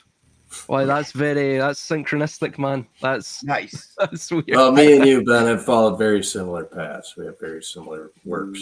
Yeah, we've all Different, obviously but all similar. got similar paths. Yeah, we've I came can to the tell by the same way you guys answer. were talking, you'd understand what I was throwing down. Usually I get the glass eye. Oh no, yeah, dude, we can relate. Just for me to add just real quick. So another thing about I'm just all the various names of Odin, because I like the linguistic breakdown of stuff. One is like Prio, or has a pre, and it means like third or triple, and that is actually, and I shared this with you before, Chris. Britannia actually comes from it's replace the B with a P. It comes from the Britons, which come actually from the east and go kind of west. And I'm talking about so that's kind of the origins of the word Britain. So the old school stuff. So yeah, it means third. It makes sense in a lot of this stuff. Odin's all over the place, and I like looking up his different names in different locations because he seems to turn up in a lot of places, not just Norse. Anyway, Yeah. I get a lot of value. I'm sorry to derail you guys. I get a lot of value. Oh, that was actually perfect because he's got three positions and he covers them all. He's highest, most high, and third. So he's three minds.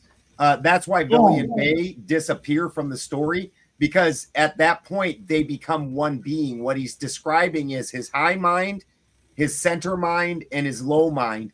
And specifically, Odin gives you your thoughts, your higher thought. Billy gives you your walking power, your low animal mind, and Vay gives you your name or your ego. Oh, Chris, I'm on the scoreboard. That's 1 point for me. That's synchronicity right there. I was going to ask, so It's interesting to see I think, what is it, the Quran, how it has their Antichrist figure basically represented as someone missing an eye, almost like Odin. Now, why did that happen? Because you have the Abrahamic religions. That's like you're within a trinity of a grander trinity, if you can see what I mean.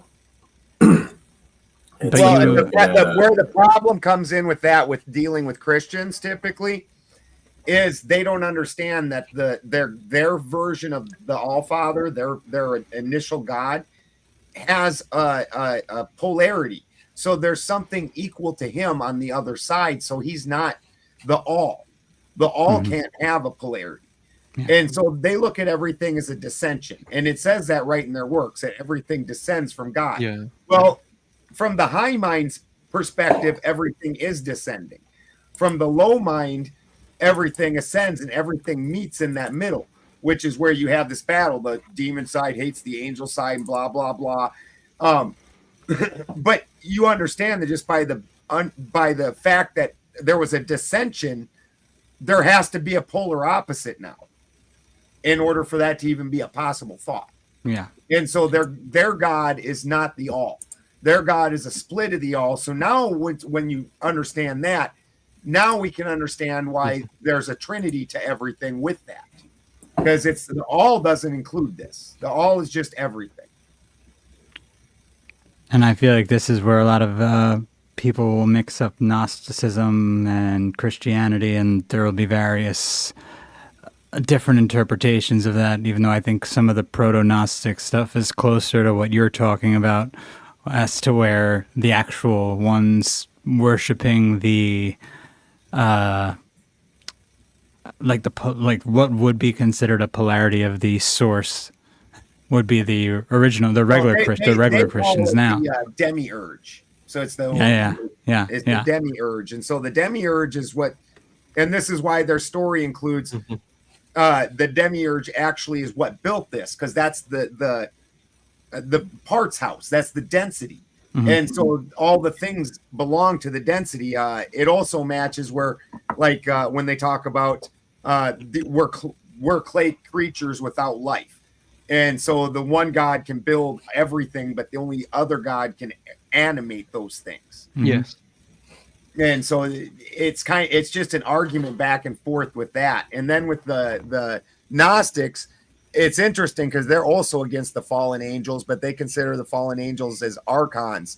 And the way the archons affect you is by whether they're in a negative position or a positive position. So we use Mars as an example. If Mars is in the negative position, everything's very warlike. And through the iron in your blood, you have that. This gets overused a lot in fucking science or whatever, but quantum entanglement, where you're still actually connected to it. So the Gnostics, they actually even used to take drugs that would try to disconnect them from the metals in their body, because they thought that would free them of the archon influence, and they could temporarily at least become similar to what the great work is supposed to do, where you have made a completion of yourself with yourself and it discarded everything outside of that. There's something interesting as well that I've come across in the Old Testament, and it's two passages, and it seems to indicate exactly what you're saying, Benjamin. So the first one is, I don't know if you want to look them up, Chris, just really quickly. Please do. And I included the link for this video in the chat. Also, the link for the Flactober Fest presentation, just in case anyone wants to go back, finish the rest of it. I'm going to catch that tomorrow. I mean, I think we're pretty much on the same page, Benjamin, and this is superb. I agree. Honestly, superb. And Silas, don't you kind of enjoy? I enjoy watching this vid and then pausing it every few minutes and I'll leave it up in case we want to go back to it. Yeah, we'll go back. I just want to see what Benjamin has to say on these verses just really quickly. So it's It's Psalm 82, verse 1. It's basically For a second, I thought you said Sam, and I was like, "What is he talking about?" oh yeah. Basically, Yeah, it's yeah. So the way it is in Hebrew is it's effectively saying that didn't work. Elohim stands in the congregation of the mighty. He judges among the Elohim. So basically, it's this idea of the majestic plural. But God stands in the congregation of the mighty. He judges among the gods. So this indicates that there's, well, it's not quite monotheistic, and then you have if you look up as well, Deuteronomy verses. Deuteronomy 32. Let me get off Just this. gotta do your reins up. I know that was a 1599 Geneva's in there, and I think like the Wycliffe is probably the other. decent Deuteronomy. one. That's right. 32 it should be, and it's Yeah. verses 8 to 9. Yeah, there, where we go. When So the we're most going. Jesus, what the hell is that? when the Most High divided, so basically it actually says in the Hebrew, when the El Elyon, the Most High God, divided to the nations their inheritance, when he separated the sons of Adam, he set the bounds of the people according to their number. Number of the children of Israel for Yahweh's portion, or the Lord's portion, as his people. Jacob is the lot of his inheritance. It almost is like it's creating this differentiation between the Most High and Yahweh. And it's something that I don't know. Do you have any just really quick comments before we go back to your video? I think you're spot on with what you're thinking. 100%. It's really fairly clear.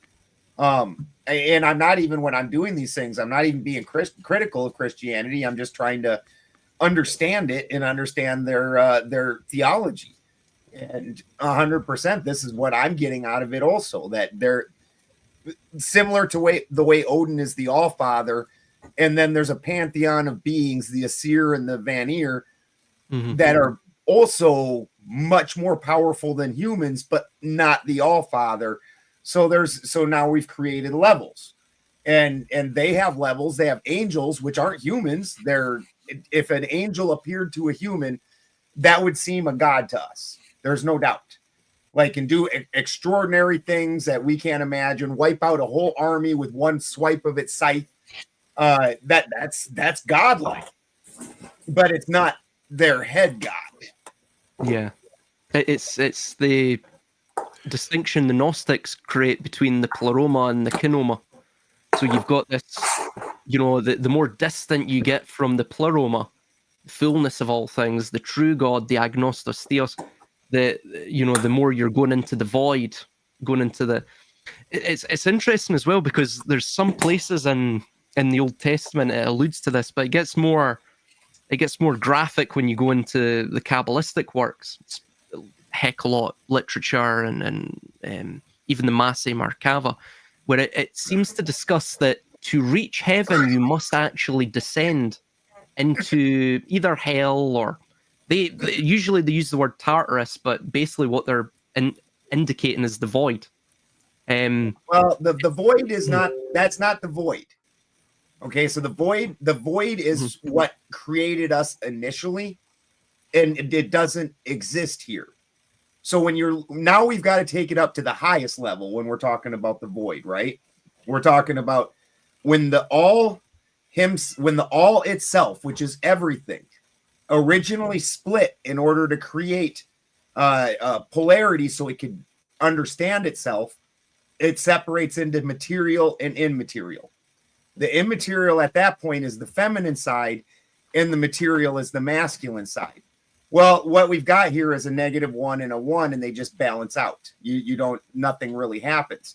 So at this point, the All-Father splits like the All did before him. And so, and this is gonna blow your mind. This is part of why the feminine always has one name in a lot of theologies, and the masculine is two. And the feminine has two actions. She's the creator and the destroyer. So the masculine is going to split into a fire and an ice.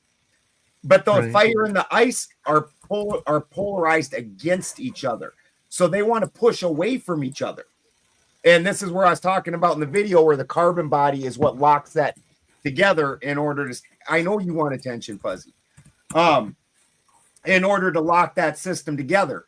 Well, what creates the initial action is Gununga Gap. And Gununga Gap is the All Mother. So you have the All Father who splits into Muspelheim and Niflheim. And then the All Mother pulls those two things together that are trying to push apart. Right. And where they collide together, the Vesca Pisces of that is where life happens. That's interesting because you see with the... I'm even thinking you were saying the male has two and the female is one. It's interesting because you look at, like, for example, Yama in the Sanskrit, who controls the wheel of samsara. Of course, his name means twin. So I believe he also has a twin called is it Yamnaya, and she's this sort of singular river deity, right? So you see perhaps that as well there too, you know, the two and the one. Interesting. I never thought of it like that.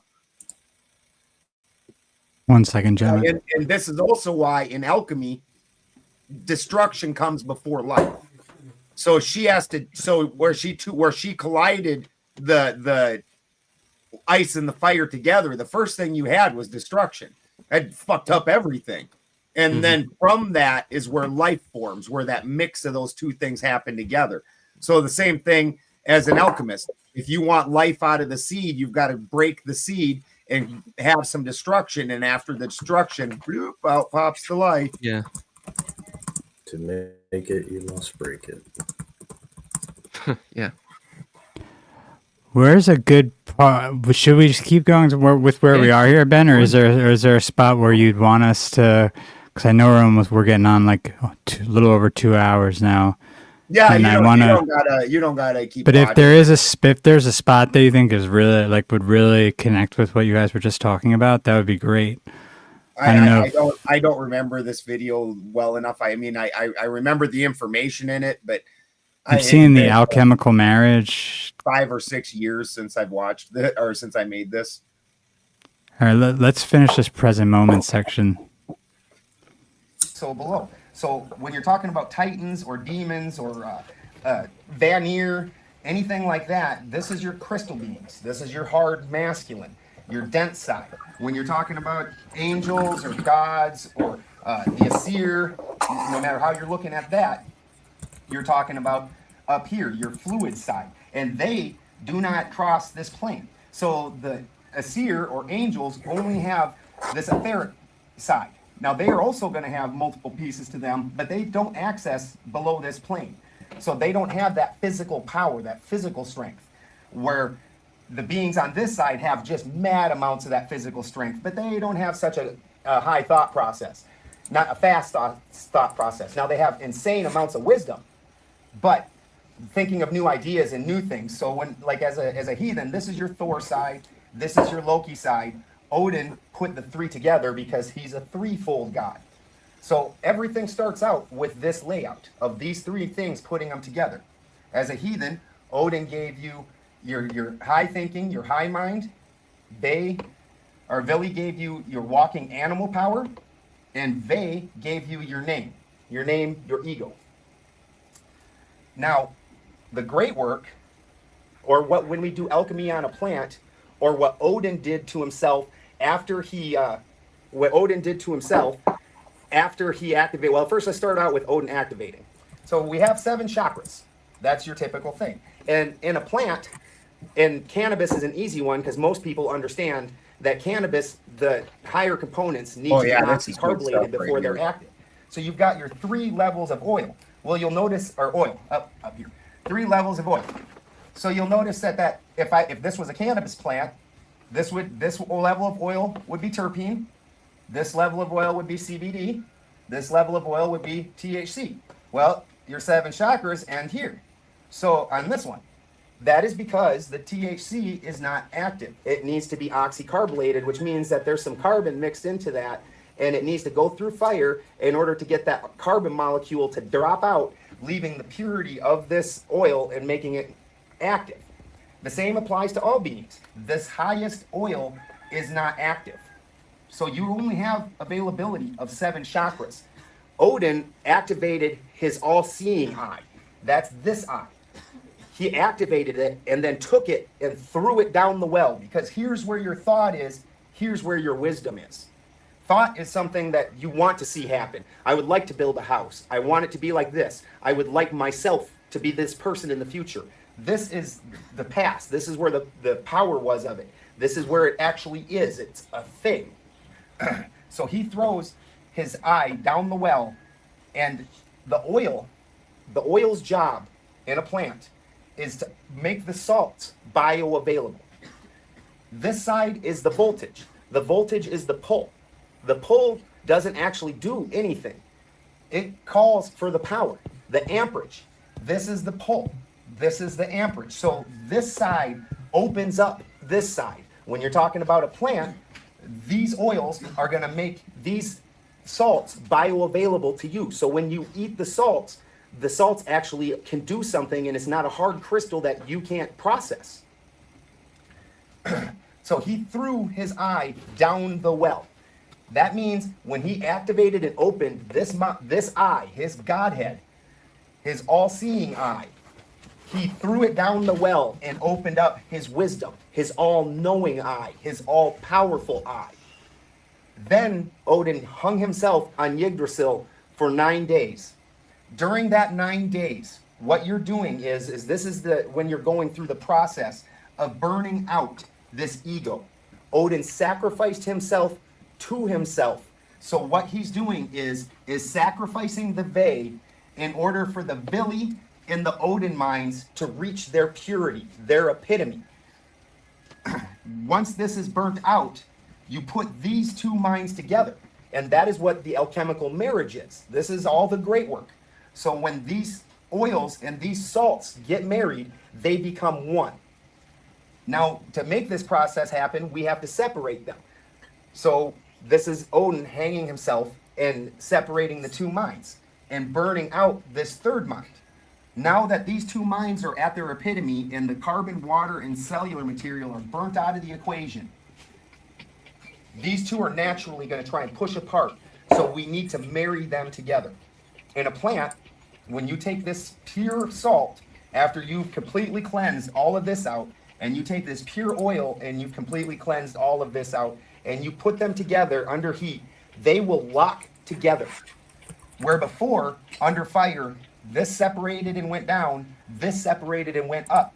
Now locked together, the two are alchemically married. This mind and this mind are now one mind. And so under fire, they will rise together, and then they will fall together, and they will turn back into a hard solid like it would be here, and turn into a vapor here, more like carbon was before we burned it out. So a very interesting process right there. So God damn, that was fire right we there. are trying to I was like, hot damn. Yo. So fucking enjoying myself over here. okay, so now how would this apply if you were to say want to change the genetic makeup of a species to say something like silicone? Would that be possible through what you're talking about here? Basically, if like a transhumanist wanted to take this and actually use this proper alchemy. Well, where they're having a problem, and actually they made a fucking movie about this with Keanu Reeves, is they see that high mind is just basically being code. Mm-hmm. And then your low mind is going to be your hardware that the code has to reside in and operate from. And what they're finding, like this movie was having a problem with, is they could implant it into another body, but it wasn't an actual human body, and it didn't have a soul, and so it would freak out and kill itself immediately. Yeah. and Yeah. just off itself. And that's going to be a real problem. And part of why they're doing it with silicone, like when you look at your 12 cellular salts, one of your primary building components of your body is silica. Mhm. Like that's absolutely something you're using. That they are mimicking our systems to try and create a system that and like this is one area I 100% disagree with Crow. Like when Crow talks about how smart computers are and how fast they don't touch the human brain. The amount of processing information that you're taking in through every sense that you have, and your including sense of time, your sixth senses, things like that, and that you are processing into your brain and acting accordingly on. Like every time that you're doing one thing and you're dodging out from the side of a chair, and your brain's also telling you what the temperature is, what the air's like, a billion things that you are not consciously thinking. One of the best ways to understand this is I had to go through treatment because I got in trouble for marijuana a lot of years ago, before the legalization happened. And so I had to go to treatment.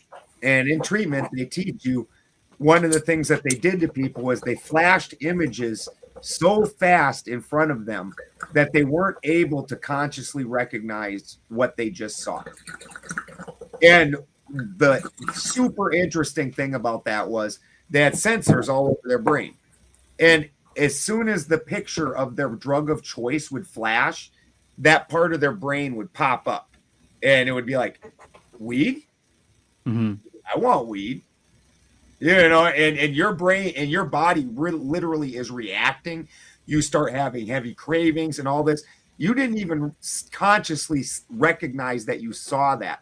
So your brain is processing things and reacting to them that you're not thinking about, so heavily. It's so much faster than anything that they can even touch. And I understand where they're coming from with the transhumanism, because then you don't do the great work. This is the part that they're trying to skip. Apply to every. You have to die before you die. Yeah. But the key about that is even if you complete the great work, you still die in order to get there. Like the whole thing with Gandalf. Gandalf goes through fire with the fireball rod, goes through water, and then comes out the Gandalf the White. Like the dude died. He's like, yeah, I died, Mm-hmm. and then when they talk to him, they're like, Gandalf, he's like, I was called that once, because his ego's dead now. Yeah, he doesn't even really remember as much either, right? His memories kind of that life is gone almost. He has just a slight recollection. Because all that was attached to your ego, the thing that you experienced in this plane, but that's not necessarily the purity of you. Mm-hmm. The purity of you is unaffected by everything in this plane. The thing that you really would do all the time if you had all the means, nobody was watching, all those things, just your true pure desires. This is what we're talking about with alchemy, and this is part of why you can't bring somebody to the great work that's not a trained person.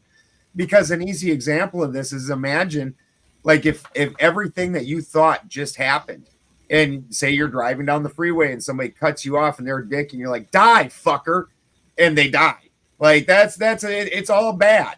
Like, you have got to have extreme control for you to be able to reach that level, and most people don't have that kind of control of themselves. Like you read in fantasy books or like Dune or whatever, like people that they don't get affected by temperature, like they can twitch every single muscle in their body individually.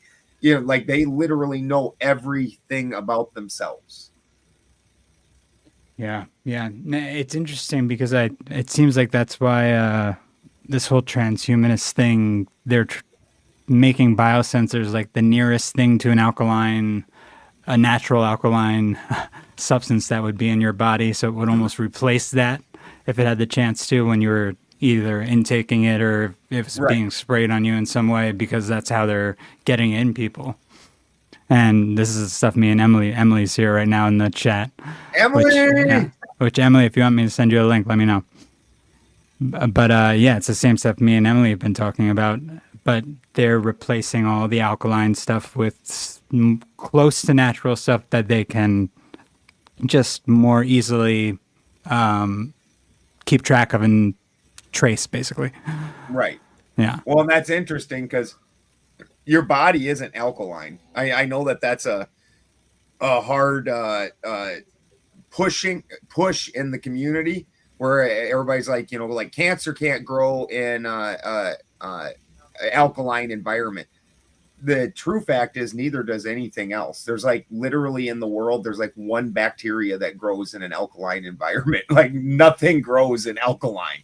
It just doesn't. Yeah, It's all in the, and when you look at it, acid, what the difference between acid and alkaline is hydrogen. Because what pH really means is potential of hydrogen. And so acids are hydrogenated and alkalines are not. Okay. Yo, I have to go because it's getting late for me. Go ahead, brother. Nice meeting you. Yeah, Benjamin, nice to you're crushing so hard when you coming in here, man. So I appreciate what you're sharing, and I learned a lot actually.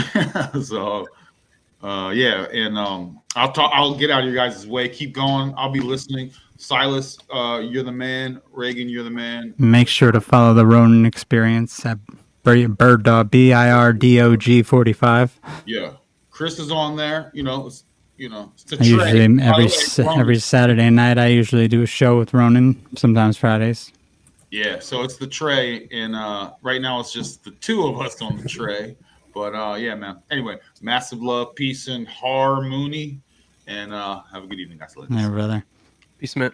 Take it easy. Good. Yeah, and we probably won't go much longer, but I was going to try to finish this section. Oh, we're in the Kabbalistic tree. Let's finish the Kabbalistic tree section, and then we'll call it. Is that cool, you guys? Yeah. Yeah, man. No, Go for I it. wouldn't have expected. I thought it was like 15 minutes. I didn't remember how long it was. Well, a lot of this is tying into some of the stuff we were discussing, so it works out. Here, let me play. And when we're thinking about the way we're put together, we need to understand that this tree that they normally represent, because this is all we have access to, isn't all that there is. And so when we're looking at that, this is more the Kabbalistic tree. We've got to cut out the Godhead. We've got to cut out the Titan root. And then we've got to go ahead and circumcise this bugger and cut that down too. Because they are very etheric, very feminine cosmology. We'll talk about that at another point in time. So this is what they're working with, as opposed to this, which is a full tree. And understanding that even if this isn't available, even if the THC in the cannabis isn't available, that all it takes is a little bit of fire, and all of a sudden that one's active, and this is the truth. So if we lived our entire life, and this is part of where the gifts of Baal comes into this equation. If we lived our entire life without any heat, this would never become active. You would never, ever be able to make this active because that only activates under the fire. Then this never becomes active. And these two, the whole object is to put these together. That's where you're going to get your Jormungandr. Where did I put that? Here's your tree. And when you activate your Godhead and activate your salt mind, and you put them together, the two lock in together, and there you have your snake biting its tail, your Jormungandr, all those things. You've now completed the cycle, and now because of that, because you've taken out this interference, when instead of having a contract or an engineer that has to go to the contractor, to go to the part house, to go back to the contractor, to try and get something to manifest on this plane, the engineer and the parts house are both here at the same time. So it's thought happen, manifestation, all right here. This is where we're talking about instant manifestation, because we've taken out, oh, that's missing on here. Why isn't that on here? Ohms. So the Villian Bay mind electrically, we got voltage, we got amperage, and then we've got ohms. Now, the ohms, when the whole system was being put together, had to be there, or else the whole system was going to fall apart. But now we're turning this into a superconductor by taking this portion out, and these two are coming together, so there's no ohms in any way. We're talking about instant power, a superconductor. This is what you're becoming. There's so many different levels that you can take this and apply this to everywhere, because this is just the way things work. This is the way plants work, all carbon-based life forms, everything. So this is, when I'm talking about things, and I'm talking about the tree of life, this is just how the things work and the movements of things. When I'm talking about a Vanir or a demon, I don't put that evil connotation onto it, because all that is a crystal being, a salt being. And these beings operate in a certain way. And I take that into account. When you're talking about etheric, a seer, angels, whatever you want to call it, you're just talking about oil beings. I'm taking that into account. And neither side is good or evil. Both sides have their own agenda. They're just like any other person. If I met a new person on the street, I wouldn't make the assumption that they're good nor evil, and I would let their actions and my interactions with them determine that. And I would also understand that they have their own agenda. Who doesn't? We all have things that we want to see. That's just common sense. And that's common sense always needs to be applied to everything. And then when you're looking at the tree here, this side's going to be more feminine. This side's going to be more masculine, even though this is the feminine side of things. And then this is going to be more, and then this is going to be more feminine, and this is going to be more masculine. Everything's going to have, this is why you say as above, so below. Because once you break down the whole, the pieces of the whole all still work the same on each level. And so some beings just don't make this level. And there's a whole lot of other different occult meanings. Thank you, grandson. There's a whole lot of other occult meanings that we'll end up getting into later on. Like, this is the past, this is the future, and the future writes the past, and which brings it to manifestation in the present, all kinds of different things. But that's, you've got to have a whole lot of understandings in between here and there. So I think that's... Now, is this what they're running their cybernetic systems on, basically? Like a lot of these ideas? I agree with Benjamin, and it's things that I've written in my books and put in my videos, and it's I pretty much have nothing to add, Benjamin. I think you're totally on point. Basically, what you're discussing here is like the lapis philosophorum, the philosopher's stone. I mean, of course, this is it's cross-cultural, isn't it? It's you describe it as the way of nine. The Dante's way, Inferno. exactly. There's many stories with the layers included. Bingo, yeah. And I think as well, the one thing I would mention and add is that AI and computers, they can perhaps conjure a great idea, but they don't understand the meaning of the great idea. They can't identify it. And that's they don't access the runes. It doesn't have the Midgard. Yeah. It doesn't have the Midgard point. Bingo. Yeah, and that's what they want to get rid of, because that's the unpredictable element in the system. It's the one thing that goes beyond them, and it's the one thing that shows them to be liars, that they're not God, because of course they can't quite control us. Even the way they treat us is almost like it's like what you were saying, Benjamin. They're scared of us waking up to this. So they try and contain us, they try and corral us. And the way that they treat us is almost like they're you know, it's like you would treat a lion that's caged in a zoo. A zookeeper would treat a lion, you know, treats them with a great degree of trepidation and caution, and doesn't want to piss him off, basically, you know. Yeah. Well, it's also interesting how they give you the cultural tales of like fire and ice, and they keep those two separate masculine forces separated almost always. Yep. And you have to choose one side or the other. Do you want to be red or blue? No, I want to be above that. I want to be the best of both. I want to, you know, and that's what the great work is that you aren't picking a side. You're stepping away and then choosing what you want out of it, instead of being caught in a polarity of it. and they don't have access to what we do, because angels entirely exist on one side and demons entirely exist on the other side. You've got both, and each side has its own things that it's capable of doing. And the other side does not have that. When you look even biblically, demons are supposedly the ones that taught us all the things that actually we do with our hands. You know, you look at the story of Solomon, where he got taught metallurgy and got taught how to make all kinds of different things. Got taught about mathematics, all the things that actually function in this place. That wasn't angels passing on that knowledge. They have different knowledge sets, and you had to call specific demons in order to get specific knowledges.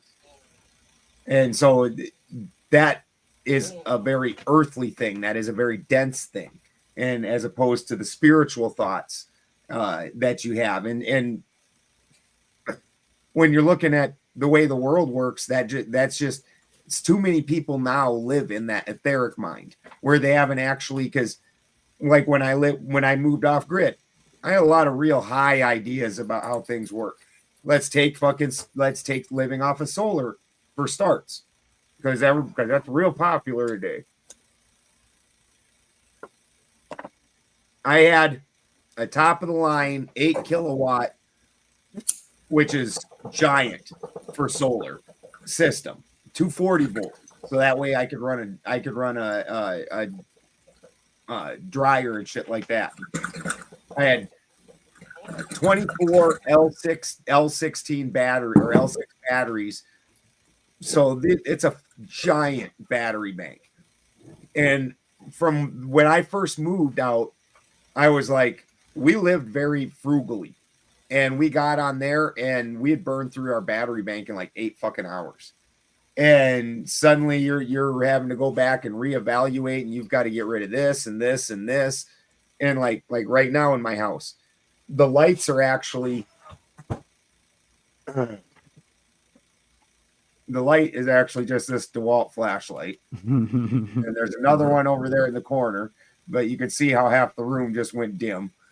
So this DeWalt light is what's doing it. During the day when we're not doing anything, we charge them up. And then I got my computer and the refrigerator on it. That's the entirety of the electricity we use at this point. Every single thing, when I walk into most people's houses, it sounds like a beehive to me. But I had to learn all that shit. And that was some hard ass lessons. And then, you get, like if you've never raised animals, you look at the PETA people, they get all these real great ideas and they have a good heart about it. They want things to be treated nicely and whatnot. But then some of the things that they think, well, it doesn't really work that way. And that's the problem is at the end of the day, your high ideas need to meet reality. And in the middle somewhere, you're going to figure out where you land. Love it. I love it. Silas and Regan.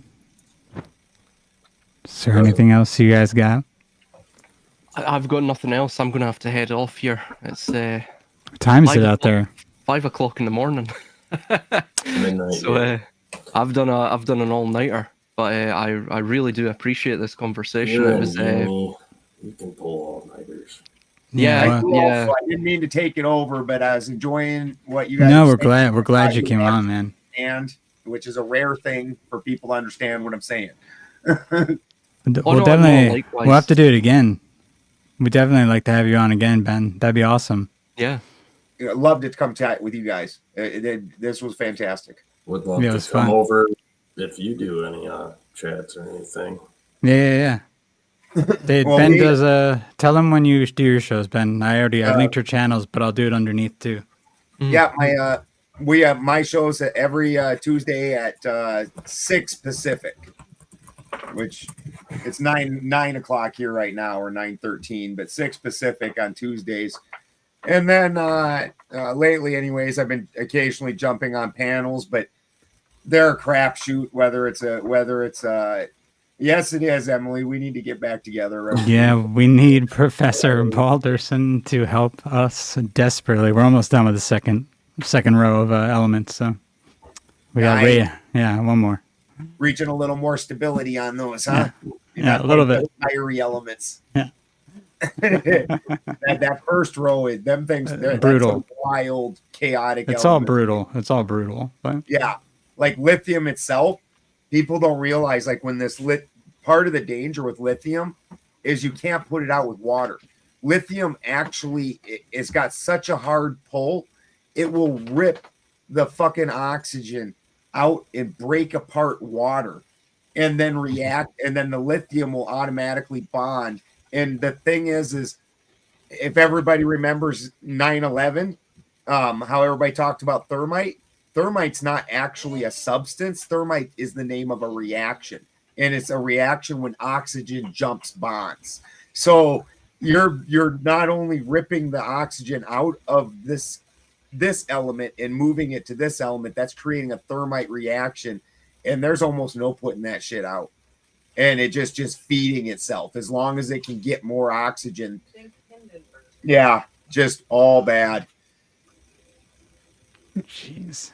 Wild elements.